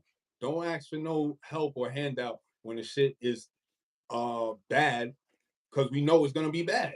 Because we have Mhm. all the evidence to prove it. So it's Mhm. like we got Vivica A. Fox in her 60s talking about she want a boyfriend. Like, get the fuck out of here, son. Like, you know what I'm saying? Like, set old man's upset stomach. Miss me with all that. You know what I'm saying? Mhm. I agree. I agree. This is scary, and I hope other women don't adapt to her mindset. But we living in today, we living in 2024. A lot of women is adapting to her mindset, especially the ones with no guidance and don't have somebody to situate what's going on in their life. And No, they got all the evidence right there. They just choose not to see it. They just don't choose not to see the results of it. You got Bernice Burgos, beautiful, can't keep a man. You got Mhm. Vivica A. Fox in her 60s when she was in her prime of her life, couldn't keep a man. You Mhm. got Halle Berry in the prime of her life, can't keep a man. Complained that she got pay him. We got all these evidence. You know what I'm saying? So it's like you again, it's your choice, and you choose what you want to do with your life, and that's cool. Just be prepared for what comes with it. You know what I'm saying? That's Mhm. it. Mhm.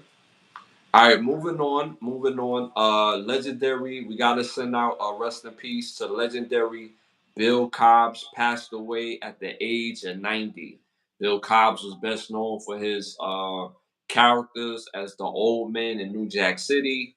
He also played the great uncle in the People Under the Stairs. He was in a litany of movies. He's always been a top tier actor. He was also Estes and I Know What You Did Last Summer Part Two.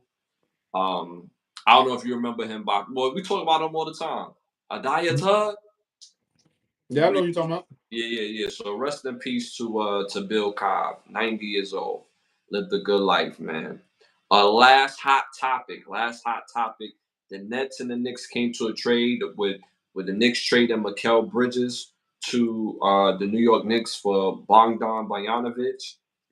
We Nets also got 4 unprotected first round picks, a first round 2025 pick, a swap pick, and 2 second round picks.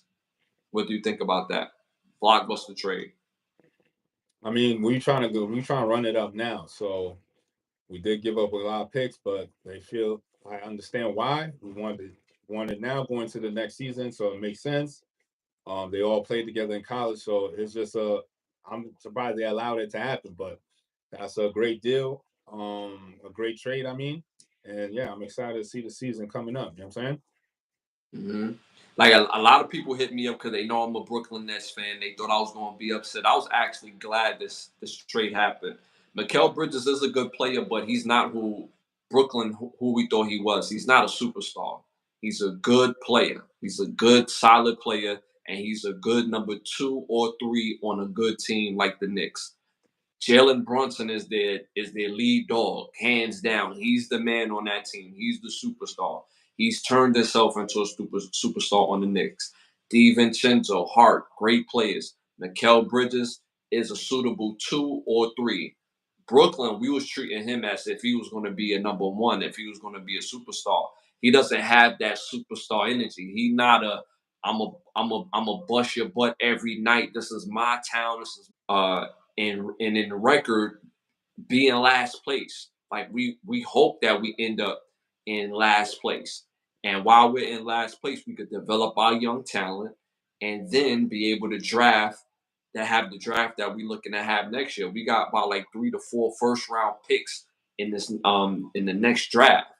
So young talent is coming, and next year's draft is not going to be this year's draft. Next year's draft is a whole bunch of talent in next year's draft coming up. So I'm super excited for this trade, and we end up with like 16 first round picks from this. So us being able to make that trade, I'm perfectly happy. Somebody's like, "Yo, y'all gonna get KD back?" I said, "No, we don't want KD back. We don't want no players that in the next 3 4 years they out the league. We want to start new. The only thing I tell the Nets right now is to add a good coach. Add Sam Cassell. Add Mark Jackson. Add Ty Lue. Add one of those 3 of those coaches so that way we could build culture with one of those coaches. We could have a system in place so that way they could draft the guys that we need so that way we could accelerate our franchise. And most of the top teams that are top teams now, that was the blueprint. But none of these teams had as many first round picks as we have right now. So We got back all the picks that we lost on that James Harden deal, all the picks that we done lost on the Ben Simmons deal. We got them all back and then some. So I'm happy. I'm happy. Even though this year we might not be good as far as wins and losses, but it's for the future. So I'm happy about that. All right, moving on to our next segment. This segment is brought to you by Bravo Section. Make sure you go to bigbravosection.com. If you're in the Miami area, you can book a session with one of the best photographers in the world. And if you're not, still book that session. Fly out. Fly out and take care of your session. You got a petty thought for us? Yeah, so a petty thought, as of 3 weeks ago, newsnationnow.com work ethic to get this all together to even hone it down to about 850 murderers out there. That's a very large list of names, but as you can see, it took a very long time for them to even get that number down pat because of how long haul truckers' lives are, because they move about from state to state. They know different back roads and all that stuff. And when a murder happens in the state, how it fucks up the jurisdiction is they could be murdered in this one state, right? No, they could be kidnapped in one state, murdered in another state, and dropped their body off in another state. So now all these different jurisdictions is trying to work and try to figure this murder out. Meanwhile, the truckers just long gone on to the next city. And you know what I'm saying? That's why I said the movies that I picked showcase long haul truckers as being serial killers because of the nature of their job. They're relatively gone unchecked. Now there's new technology as far as like camera systems and tracking devices and all that stuff to not monitor the trucker, but to monitor progress of the job the trucker is on. So, and hence, yes, they monitoring the trucker not because of this, but they monitoring how much more money they could get out of a long haul and stuff like that. So, yes, the technology is better, but again, a lot of these people never been caught before, so you know what I'm saying, they don't have no evidence or on them, so it's very hard to catch them. But the few of the murderers that they catch was from like ancestry.com, and they giving up their DNA, and it finally links back and pins back to a whole murder in like the 80s or something like that. So it's very intriguing. I can't believe like this story is not heavy and out there like that. But again, 850 murderers linked to long haul truckers. Frank Figilizzi is the former law enforcement agent and author who served as the assistant director to counterintelligence at the FBI. Top tier dude, you know what I'm saying? Top cop, did his job, you know what I'm saying? Put a long, illustrious career in the FBI, and shout out to him for doing his due diligence in trying to track down these serial killers. That's lit. That's lit. I mean, he what would happen if people like him didn't shed the light on something like this? I mean, like I said, we have movies about it, you know what I'm saying? So they know it's just the fact of the technology of not having their DNA.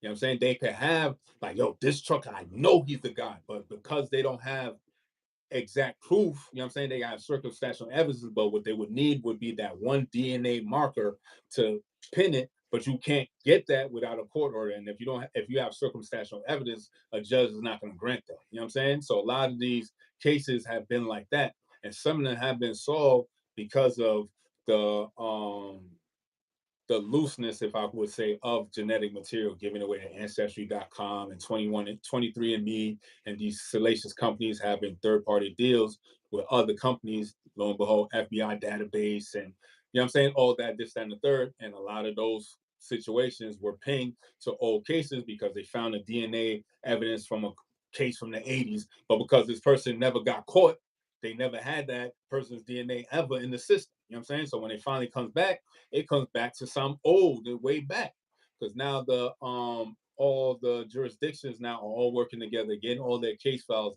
and having them all uploaded and digitized. So now they're using AI to siphon through all the cases and try to put them together using AI and stuff like that. So again, shout out to Frank for his long work to get this out there, and hopefully more people will know about it, because women, y'all not safe out here, especially if you're out here in these small towns, these back alleys, these truck stops. Like, you fool. You know what I'm saying? You literally fool. And they had an interview with a news reporter, and some of the cases that he was overseeing. Again, this is why I say, like, you being a police officer or an investigator, you got to be really tough, because some of the cases he was talking about, I couldn't even listen to half of it. You know what I'm saying? And that's not even a third of his cases that he was chasing. Like, he was just saying the visceral nature of these people and the viciousness of the killings is just, at some point he's like, I can't. You know what I'm saying? So shout out to him for doing his super cop work. You know what I'm saying? Facts. Fact. And then in order to make these movies, they have to, like, we talk about this all the time. Like, these people are not that lit where they dream this stuff up. I mean, they have to get some sort of reference and guide from that, these movies that we watch, TV shows. So, shout out to him, man. Shout out to him. All right, we're moving on to our next segment, our Keep the Lie Live segment. Keep the lie alive. Keep the Lie Live. So this Keep the Lie Live segment tonight is uh I have to say this because, like, by and large, we've been seeing this across the nation. Every time I look up on my social media platform, there's teens killing teens, teens killing adults. I mean, it's just getting real nasty when it comes to the violence. Teens really learn outside of sports how to really speak and deal with each other. If you realize, sports like football and baseball and boxing and just sports in general, baseball, when you're amongst, athletes and players, you learn how to have agreements and disagreements. But if you don't have that exposure and if you just are relegated to the streets, there's no place where you can have a disagreement. And you know what I'm saying?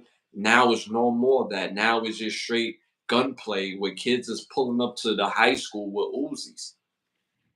So I want to let these kids know, like, yo, I just want y'all to know, like, there's no retirement plan for that. There's no a bad looking chick or amount of money that you're going to get by seeing yourself as a murderer, by actually becoming a murderer.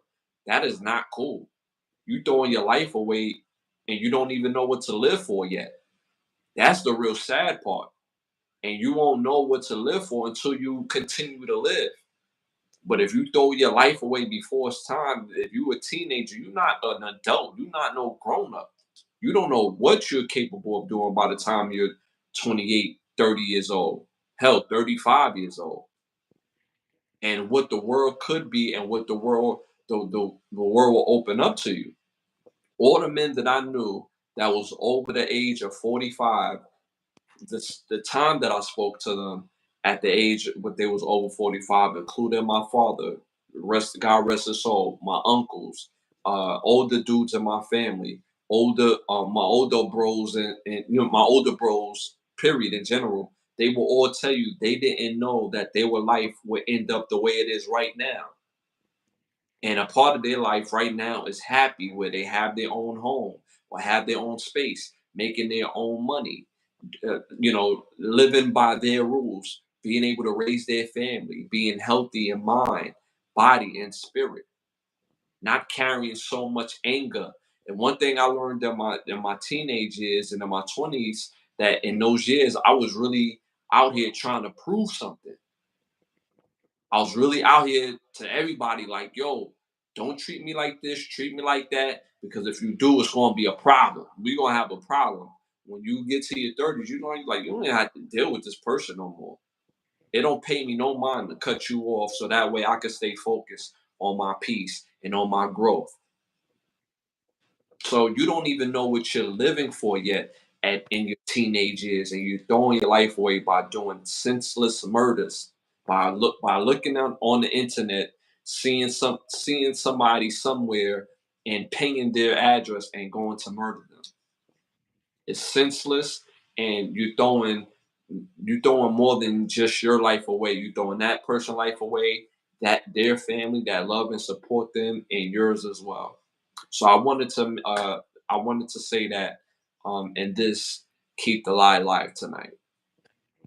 No, fact. All right, y'all. Yo, that's been the episode, y'all. Thank y'all for tuning in. It's been amazing as always. We appreciate y'all for always supporting and just sharing the love. Make sure you like, subscribe, and share. We're almost at 7,000 subscribers. We're trying to get to 10,000, but we 5 subscribers short from just the 7,000. So help us get to the 10,000 subscribers. We appreciate y'all. We haven't been doing this for years, you know what I'm saying, as far as the podcast. We're relatively still new and we continue to grow with y'all and we appreciate y'all. I want to thank some of the sponsors of the show, OUV Records, Button Snaps, and Bravo Section. If you're interested in becoming one of the sponsors of the show, you can hit me up at Ashley Lovechild on Instagram, or you can hit my brother on Instagram at Bravo Section _ So if you're interested in becoming one of the sponsors, you can hit me up or my brother and we could talk business. All right. Make sure you tap into the Overstand podcast every Monday at 9:30. Why understand when you can overstand? Make sure you tap in every Monday at 9:30. Make sure you back with us on Sunday at 10:30. We on every Thursday, every Sunday at 10:30 every time. Uh I think I got everything. Yo, it's love, y'all. Yo, you got something you want to plug in? Pause before we out. Nah, we out. See you on Sunday, y'all. Ain't nothing but love, y'all. We'll be back again. We out.